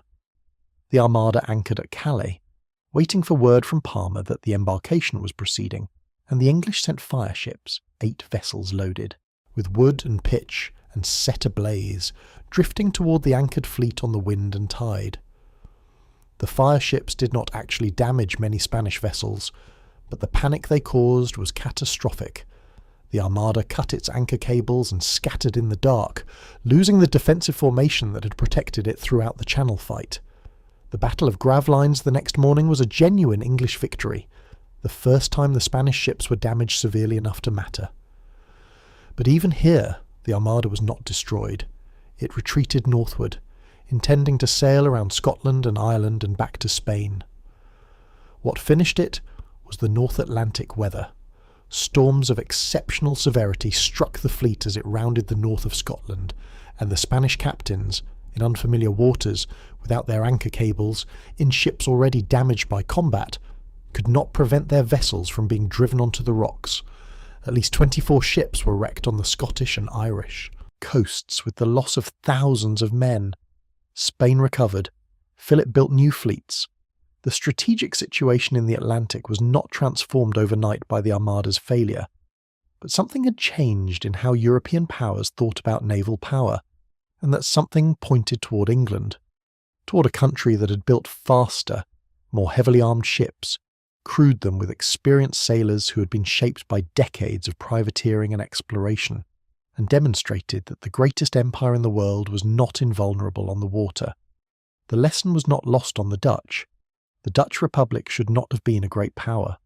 It was a collection of 7 provinces in the low-lying coastal plain of what had been the Spanish Netherlands, reclaimed from the sea by generations of engineering, drained by windmill-powered pumps, protected by an elaborate system of dikes and sluices that required constant maintenance and collective management. Its population was perhaps 2 million people at the height of its power. It had no significant natural resources, no forests for shipbuilding, no silver mines, no agricultural surplus sufficient to support a great army. Almost everything it needed had to be imported. And yet, for the better part of a century, roughly from the 1580s to the 1670s, the Dutch Republic was the dominant commercial and naval power in Europe, the world's leading shipping nation, the centre of European finance, and the creator of the first truly global commercial empire operated by a private company rather than a crown. Understanding how this happened requires understanding what the Dutch had that the Spanish and Portuguese empires lacked: efficiency. The Dutch Vloot, the cargo ship that became the workhorse of Dutch commercial expansion, was a marvel of functional design. It was built with a narrow top and a wide bottom, giving it an enormous cargo capacity relative to its crew requirements. Where a comparable English or Spanish vessel might require 30 or 40 sailors to operate, a Dutch Vloot could be handled by 12, because the design of the rigging reduced the labour needed at every point. Lower crew costs meant lower shipping costs, which meant that Dutch merchants could undercut their competitors on every route. The Dutch East India Company, the VOC, Verenigde Oost-Indische Compagnie, was founded in 1602 and was, for its time, the largest corporate entity in the world. It had the authority to make treaties, wage war, build fortresses, and govern territory, powers that in most states were reserved for sovereign governments. It operated its own navy, separate from the state's naval forces, which at its peak included dozens of armed merchant ships capable of fighting as well as trading. The VOC conquered Malacca from the Portuguese in 1641, established Batavia, now Jakarta, as its Asian headquarters in 1619, drove the Portuguese from Ceylon and most of their Indian Ocean positions, and created a trading empire that connected Amsterdam to Nagasaki, to Cape Town, to Colombo, to Batavia in a single commercial system. The Dutch state navy, the Staatse Marine, was a different matter from the VOC's private fleet, and it was the state navy that fought the three Anglo-Dutch wars of the 17th century in one of the most extraordinary naval contests of the period. The wars brought forth some of the greatest naval commanders in history, including Michiel de Ruyter, an admiral who had begun his career as a ship's boy and risen through genuine merit to command the Dutch fleet in its most difficult battles. De Ruyter's raid on the Medway in June 1667 is one of the most audacious naval operations in history. The Dutch fleet sailed up the Thames estuary, broke through the chain that protected the Medway, and attacked the English fleet at anchor in its home base at Chatham. Several major English warships were burned at their moorings. The Royal Charles, the flagship of the English Navy and the finest warship in the fleet, was towed back to the Netherlands as a trophy. The chain that had failed to protect Chatham is still visible in the Rijksmuseum in Amsterdam. The political consequences were enormous. Charles II of England, who had been pursuing an aggressive naval policy against the Dutch, was forced to negotiate from a position of humiliation, and the resulting Treaty of Breda was considerably more favourable to the Dutch than the military situation at the beginning of the war had suggested it would be. New Amsterdam, which the English had seized from the Dutch in 1664, remained English. It was already being called New York, but the Dutch retained Suriname and various other territories that mattered more to their commercial network. The Dutch naval achievement was ultimately limited by the fundamental constraints of a small republic's resources. The three Anglo-Dutch wars were expensive beyond the republic's ability to sustain indefinitely, and the simultaneous military pressure from France under Louis XIV, who invaded the Netherlands in 1672 in the Rampjaar, the disaster year, coming within a whisker of destroying the republic entirely, diverted money and attention from the navy to the army at a crucial moment. By the end of the 17th century, England had built a larger and better funded navy, and the financial system that the Dutch had pioneered, national debt, a central bank, bonds sold to investors, had been adopted and scaled up by London. William of Orange, the Dutch stadtholder, became William III of England in 1688 in the Glorious Revolution, and with him came Dutch financial expertise, Dutch commercial networks, and the intellectual framework of Dutch capitalism. England, quite literally, absorbed its rivals' best ideas and then outscaled them. The Dutch navy remained significant throughout the 18th century, but it never again challenged British supremacy in the way it had in the 1660s and 1670s. What the Dutch had done in the century of their dominance was demonstrate that a republic, a country without a king or a divine mandate, governed by merchants on behalf of merchants, could build and sustain a naval empire, could project power to the ends of the earth, could reshape the global commercial system. This was not a small thing. It was, in many ways, the prototype for the British Empire that followed, and for the American commercial order that followed that. The transition from Dutch to British dominance was so smooth in some ways that it is easy to miss the discontinuity. But the British Royal Navy that emerged from the 17th century as the world's leading naval power was, in important respects, a different kind of institution from anything that had preceded it, more professional, more bureaucratically organised, more deeply embedded in the financial and commercial systems of a nation that was entering the industrial age, and it was about to enter, the period of its greatest achievement, the long 18th century of naval warfare that culminated at Trafalgar. There is a phrase that runs through British history like a heartbeat: command of the sea. Not merely the ability to sail on it, not merely the presence of warships in various oceans, but command, the systematic, sustained capacity to use the ocean freely while denying that freedom to enemies. The British Royal Navy, at its height from roughly the late 17th century to the early 20th, achieved this in a way that no maritime power before or since has quite matched, not because its ships were always the finest, or its admirals always the most brilliant, but because it sustained the institutional commitment to naval supremacy over a longer period and with greater consistency than any other state in history. The foundation was laid in the 16th century, with the innovations in ship design and armament that the Armada had demonstrated were necessary, but the great expansion of British naval power came in the 17th century, and it was built on money as much as timber. The development of English public finance, the Bank of England, founded in 1694, and the system of long-term government debt that allowed the state to borrow enormous sums at relatively low interest rates, gave Britain an ability to finance naval construction and maintenance that its rivals, even much larger ones, could not match. France was a larger and wealthier country than Britain in most of the 18th century. Spain had more land and more colonial resources, but neither could build ships as cheaply, borrow money as easily, or sustain a naval budget over decades with the same consistency as Britain. The royal dockyards at Portsmouth, Plymouth, Chatham, and later others were among the largest industrial enterprises in the world during the 18th century. Thousands of skilled craftsmen, shipwrights, caulkers, riggers, rope makers, sail makers, worked in facilities that occupied hundreds of acres and could build, fit out, and repair warships on a scale that no other nation could match. The rope walk at Chatham, where hemp was twisted into the miles of rigging required by each warship, was for a time the longest industrial building in Britain. The quality of British naval construction was not always the highest. French-designed ships were often considered superior in individual hull form, but the volume and the consistency were unmatched. By the time the 7 Years' War began in 1756, the British Navy had established a dominance in the Atlantic that would not be seriously challenged for a century and a half. The war itself, fought on every continent except Australia and Antarctica, was won largely at sea. The capture of Quebec in 1759 was possible because a British fleet had carried the army up the St. Lawrence and kept it supplied. The destruction of the French naval power at Quiberon Bay in 1759, where Admiral Hawke pursued the French fleet into the shoals in a storm that most naval officers would have considered suicidal, broke France's ability to reinforce its colonies.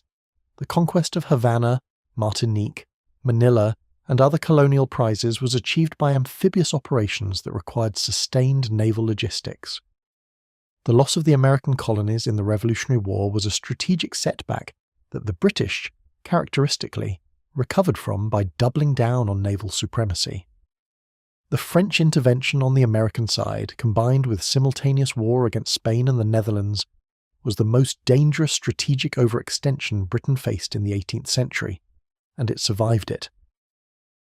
The Treaty of Paris in 1783 recognised American independence, but Britain retained its Caribbean islands, its Canadian possessions, and its global naval infrastructure, and the following decades saw the rapid development of a new empire in India, Australia, and elsewhere that more than compensated for the loss of the American colonies. Nelson's navy, the Royal Navy at the time of the Napoleonic Wars, the fleet that fought at Trafalgar in 1805, was the product of all of this investment and experience, and it was a magnificent instrument. The ships of the line, the first rates, second rates, and third rates that formed the battle fleet, were floating fortresses of oak, armed with rows of heavy guns that could fire broadsides of iron shot weighing hundreds of pounds, crewed by men who had often spent years at sea and who could work their guns faster and more accurately than any other sailors in the world. The British gun drill, load, run out, fire, sponge, reload, had been refined over generations to the point where a well-trained British crew could fire 3 broadsides in the time that a French or Spanish crew could manage 2, and this rate of fire advantage multiplied across an entire battle fleet was decisive. The tactics developed by Horatio, Nelson departed from the rigid line of battle doctrine that had governed naval fighting for a century. The line of battle, 2 fleets sailing in parallel lines, firing at each other broadside to broadside, minimised risk and uncertainty, but also minimised the possibility of decisive victory. Nelson's approach, most completely demonstrated at Trafalgar, was to attack the enemy line at a perpendicular, cutting through it, and creating a melee in which British gunnery superiority and fighting initiative would decide the outcome. At Trafalgar on October 21st, 1805, 27 British ships of the line engaged a combined French and Spanish fleet of 33 ships. Nelson divided his fleet into 2 columns and drove them directly into the enemy line, exposing the leading ships, his own flagship Victory among them, to devastating raking fire before they could bring their own broadsides to bear. It was a plan that required absolute confidence in his captain's ability to manage what followed, and the confidence was justified. The battle lasted about 4 hours and resulted in the capture or destruction of 22 Franco-Spanish ships without the loss of a single British vessel. Nelson was struck by a musket ball fired from the rigging of the French ship Redoutable and died in the cockpit of the Victory about 3 hours after being hit, knowing that the battle was won. Trafalgar did not end the Napoleonic Wars.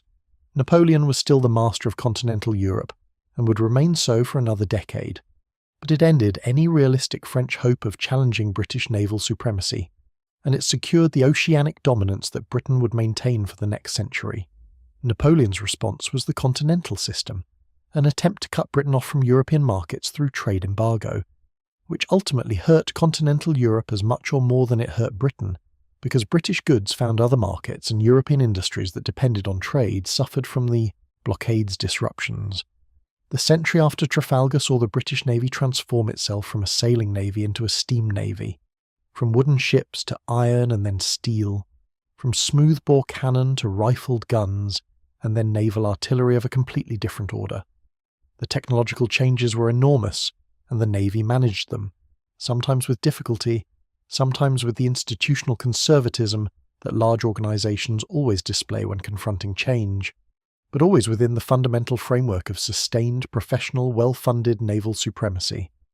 The Pax Britannica, the period of relative global peace that followed the Napoleonic Wars and lasted, with exceptions, until 1914, was underwritten by the Royal Navy in much the same way that the Pax Romana had been underwritten by the Roman imperial fleet, not through constant fighting, but through the credible threat of what would happen if peace were challenged.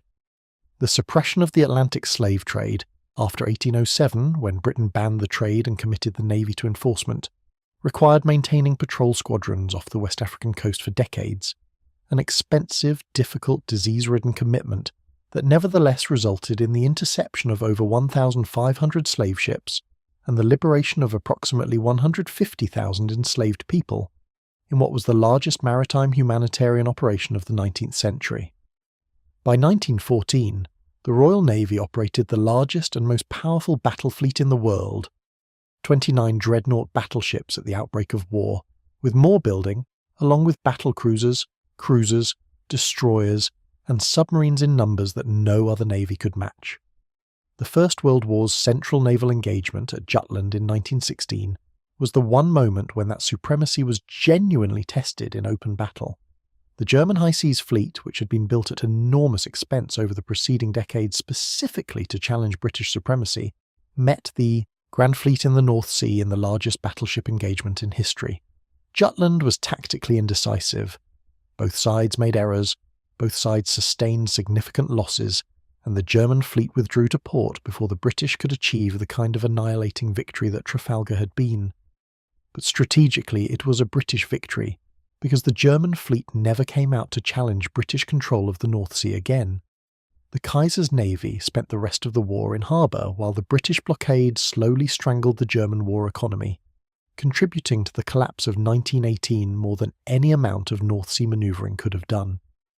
The age of the battleship ended in the Second World War, and with it the age of British naval supremacy. Not because Britain's ships were suddenly inferior, but because a different technology, the aircraft carrier, had redefined what naval power meant, and the country with the resources to build carriers in truly decisive numbers was no longer an island nation on the edge of Europe. On December the 7th, 1941, the Imperial Japanese Navy launched one of the most precisely planned and expertly executed naval strikes in history. 353 aircraft from 6 fleet carriers attacking the American naval base at Pearl Harbor in 2 waves, sinking or damaging 21 warships and killing 2,403 Americans. By any tactical measure, it was a triumph. By almost every strategic measure, it was the most consequential mistake in Japanese history. The Japanese planners had aimed to destroy American naval power in the Pacific long enough to complete their conquest of Southeast Asia and the Pacific Islands and establish a defensive perimeter that would make any American counteroffensive so costly that the United States would negotiate rather than fight. What they miscalculated was the industrial capacity of the American economy, the political consequences of an unprovoked attack on American territory, and the fact that the 3 American aircraft carriers based at Pearl Harbor were not in port on December 7th. 2 were delivering aircraft to outlying islands. 1 was undergoing maintenance on the west coast.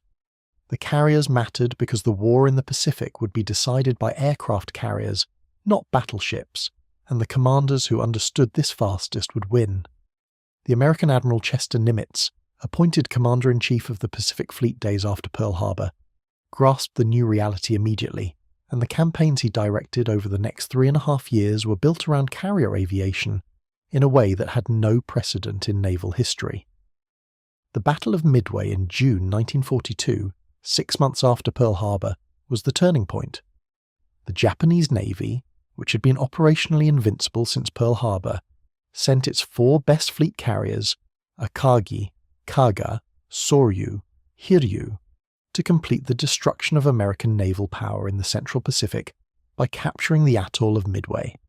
American intelligence, having broken much of the Japanese naval code, knew the attack was coming and approximately when, allowing Nimitz to concentrate his 3 available carriers in position to intercept. The battle was decided in a few minutes on the morning of June 4th, 1942. American dive bombers from the carriers Yorktown and Enterprise, approaching from different directions at the moment when the Japanese carriers were most vulnerable, their decks crowded with aircraft being rearmed and refueled, hit 3 of the 4 Japanese fleet carriers within minutes of each other. The Akagi, Kaga and Soryu were all fatally damaged in a single attack that lasted perhaps 5 minutes. A 4th American attack later in the day sank the Hiryu. The Japanese Navy had lost in one day the 4 carriers and their irreplaceable experienced air crews that had struck Pearl Harbor. It never recovered from this loss. What followed, over the next 3 years, was one of the most extraordinary displays of industrial naval power in history. The United States built an entirely new Pacific fleet, not rebuilt the old one, but constructed from scratch, in shipyards working around the clock, ships of a size and capability that dwarfed anything the Japanese could produce. By 1945, the American Navy included 28 fleet carriers and 71 escort carriers, along with hundreds of cruisers, destroyers, submarines, and support vessels. The Japanese Navy, by contrast, was essentially destroyed by American submarines that cut the supply lines to the home islands, by carrier air power that systematically eliminated what remained of Japanese naval aviation, and by the sheer weight of American industrial production. The Battle of Leyte Gulf in October 1944 was the largest naval battle in history by almost any measure of participants and tonnage engaged.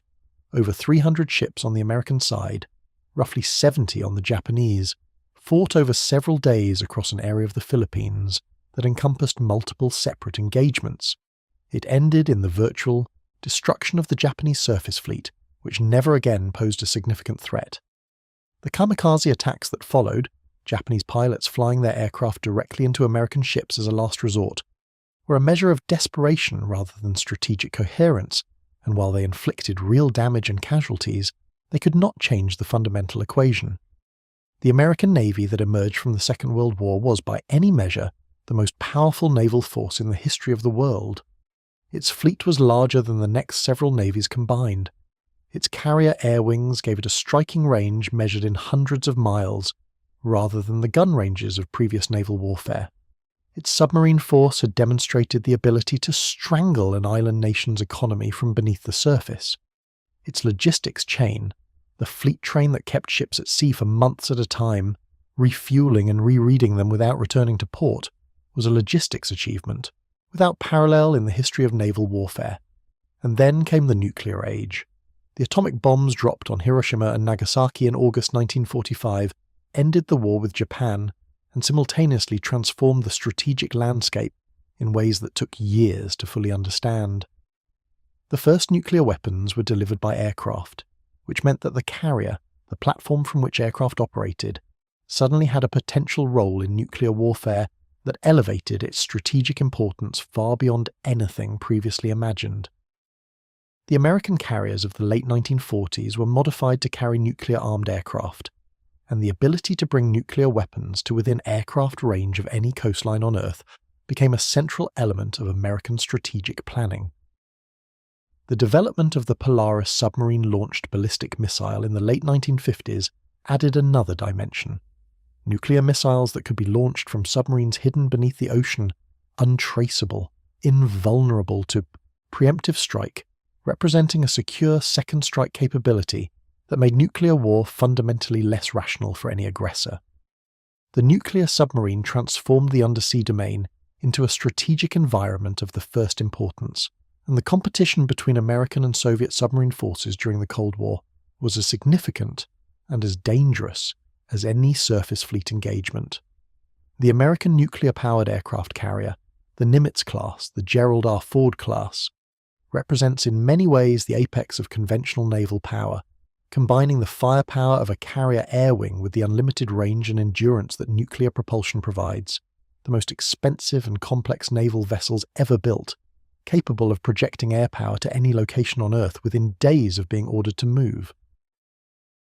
There are currently 11 of them, each capable of carrying 75 or more aircraft, crewed by approximately 5,000 personnel, displacing 100,000 tons of water. There is nothing else like them in the world. Whether they represent the future of naval power is a question that strategists are actively debating, because precision anti-ship missiles, drone technology, and hypersonic weapons are creating new vulnerabilities for large surface vessels that did not exist a generation ago. But at the peak of their dominance, in the decades after the Cold War, the American carrier battle groups patrolled the world's oceans as the most powerful expression of maritime force in human history. The Soviet Union's relationship to naval power was complicated from the beginning. The country that emerged from the Russian Revolution inherited a navy that the First World War and the Civil War that followed had reduced to a fraction of its former capability, and Lenin's new socialist state had far more pressing priorities than rebuilding a blue water fleet. Through the 1920s and 1930s, the Soviet Navy was essentially a coastal defense force. Submarines, small surface, combatants, and the logic that the vastness of Soviet territory made continental defense the priority and oceanic power a secondary concern. It was Stalin who first conceived of a serious Soviet ocean-going navy in the late 1930s, with plans for battleships and cruisers that would challenge British and American dominance. The German invasion of June 1941 ended those plans before they could be realized, and the Second World War demonstrated once again that Soviet military priorities were continental, The titanic struggle on the Eastern Front consumed resources that left nothing for naval construction of any ambition. The Soviet post-war naval build-up, under the driving intellectual force of Admiral Sergei Gorshkov, who commanded the Soviet Navy for an extraordinary 29 years from 1956 to 1985, was one of the most remarkable strategic achievements of the Cold War era. Starting from near-zero ocean-going capability, Gorshkov built a navy that by the 1970s was genuinely contesting American supremacy in every ocean, not by matching the United States carrier for carrier, that was economically impossible, but by developing an asymmetric strategy that exploited the vulnerabilities of American carrier battle groups. The strategy was based primarily on submarines. Soviet submarine technology, which had lagged significantly behind American and British practice in the early Cold War, improved dramatically through the 1960s and 1970s, producing vessels like the November-class nuclear attack submarines, and later the Victor and Aquila classes, which could approach American carrier groups at speeds and depths that made them difficult to track and counter.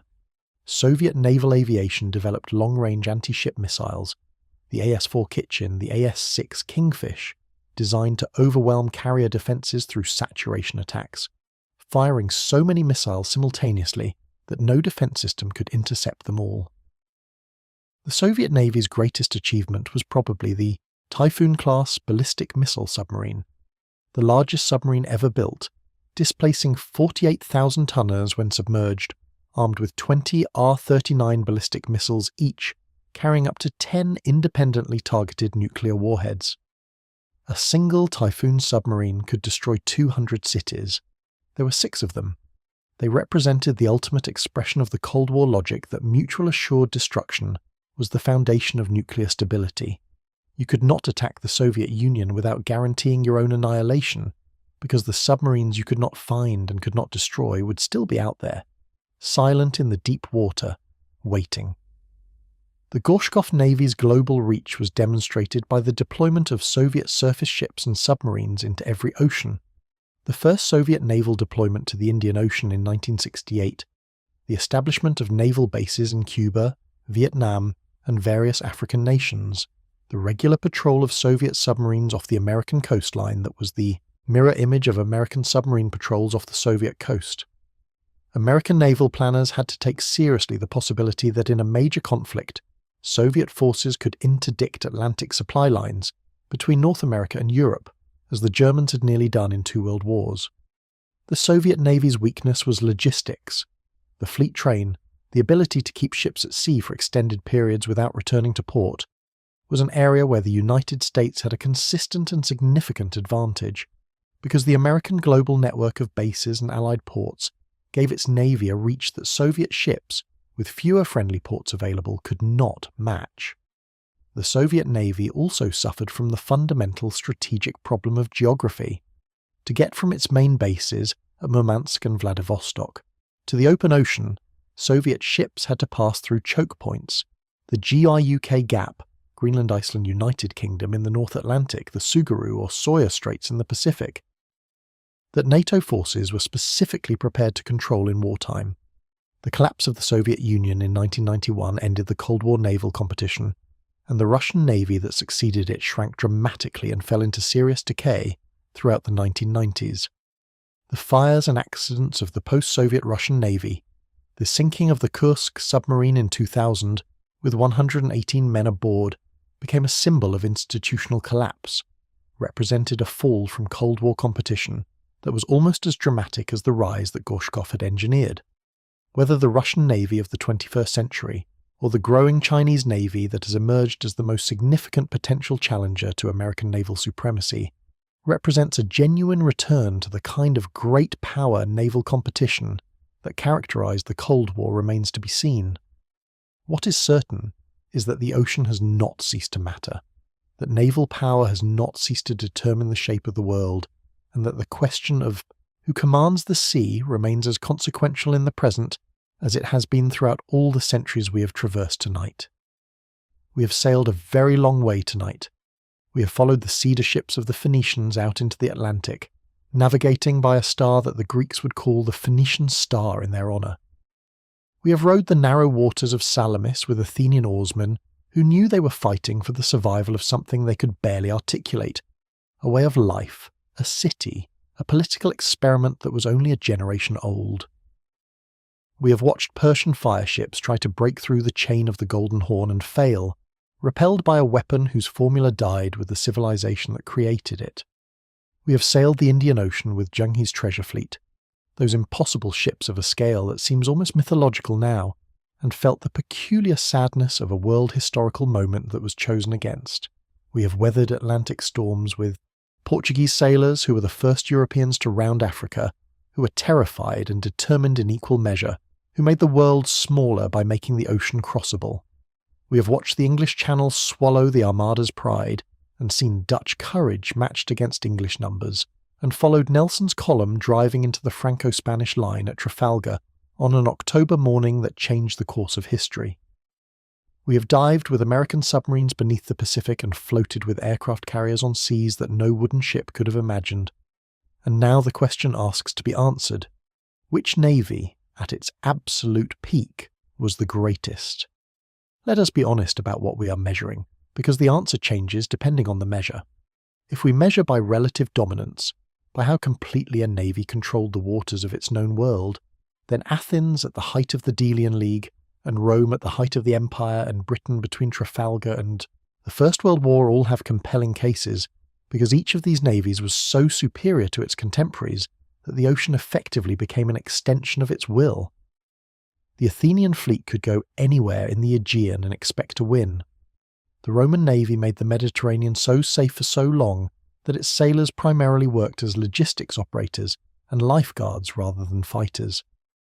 The Royal Navy in the 19th century was so dominant that its supremacy was simply assumed, built into the structure of global commerce and diplomacy as a given. If we measure by technological achievement, by the gap between a navy's capabilities and what the rest of the world could manage at the same time, then the Song Dynasty's navy deserves serious consideration because its combination of gunpowder weapons, paddle-wheel warships, and systematic naval innovation was centuries ahead of anything being attempted in Europe. Zheng's treasure fleet deserves consideration for the same reason. Nothing comparable in scale existed anywhere else in the world in 1405. Greek fire was a technological leap that its possessors used to devastating effect for centuries before the formula disappeared. If we measure by impact, by how much a navy changed the course of history, then the candidates narrow to a few. The Athenian navy at Salamis saved Western civilization from Persian absorption, or at least redirected it in ways that made everything we recognize as Western culture possible. The Portuguese navy opened the Indian Ocean to European power and initiated the process that we call globalization. The British Royal Navy sustained an empire that shaped almost every country on Earth, for better and worse, over more than 2 centuries. If we measure by sheer, raw power, by the ability to project lethal force to any point on the globe, to sustain that projection indefinitely, to defeat any challenger, then the United States Navy of the post-World War II period has no equal in history. No navy before or since has combined the number of fleet carriers, the global basing infrastructure, the nuclear submarine force, the amphibious capability, the logistics chain, and the air power integration that the American fleet achieved in the decades of its dominance.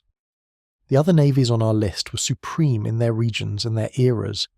The American Navy was supreme globally, and the globe was fully explored, fully mapped, and fully contested in a way that previous eras of naval supremacy could not have imagined. But there is something that the raw power metric misses, and it is the quality that makes Salamis and Trafalgar and Midway feel different from a simple calculation of tonnage and firepower.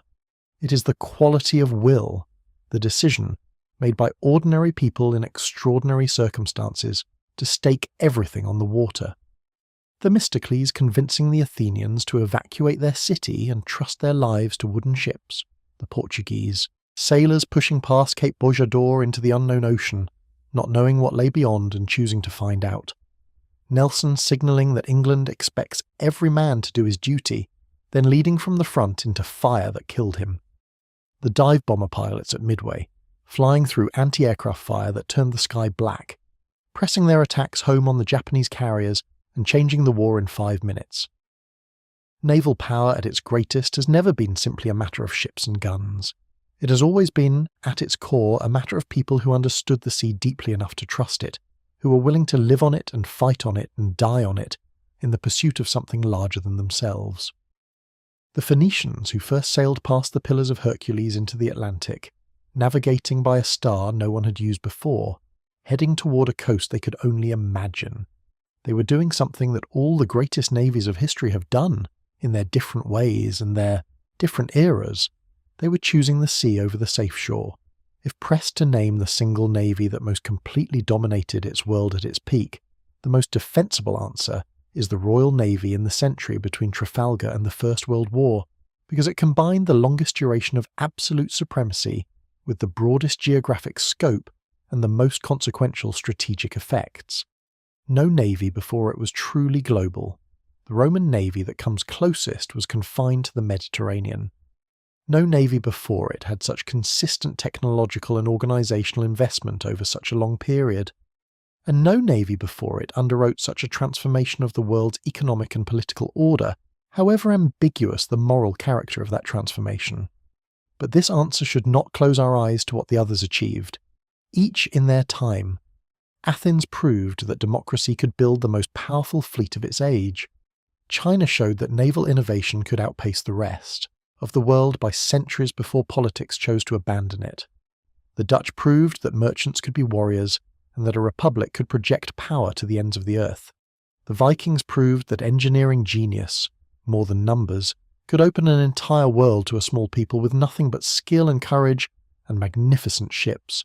And the Americans proved, are still proving, that industrial capacity applied to naval power produces effects of a scale and kind that history had never seen before. The sea has always been a mirror of human ambition, reflecting back to us both our greatness and our limitations.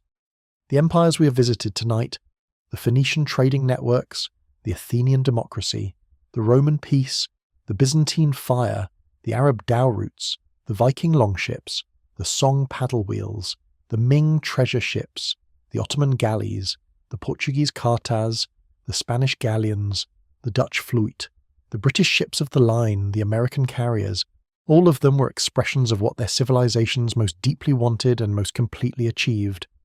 All of them, in the end, faded or transformed or were surpassed, as everything human does. The water is still there. It covers most of the earth. It has watched everything we have talked about tonight, from the first cedar ship that a Phoenician captain sailed into the open Atlantic to the nuclear submarine that moves silently beneath the Pacific. The sea has a patience that human ambitions cannot match, and it keeps no record of our victories and our failures, our brilliance and our cruelty, the lives built on it and the lives lost to it. But we do. We keep the record. We sail back through history on nights like this one, and we find there the people who trusted the water and changed the world. And in finding them, perhaps we find something about what it means to be human, to look at a horizon that hides everything beyond it, and to build a ship and to sail toward it anyway.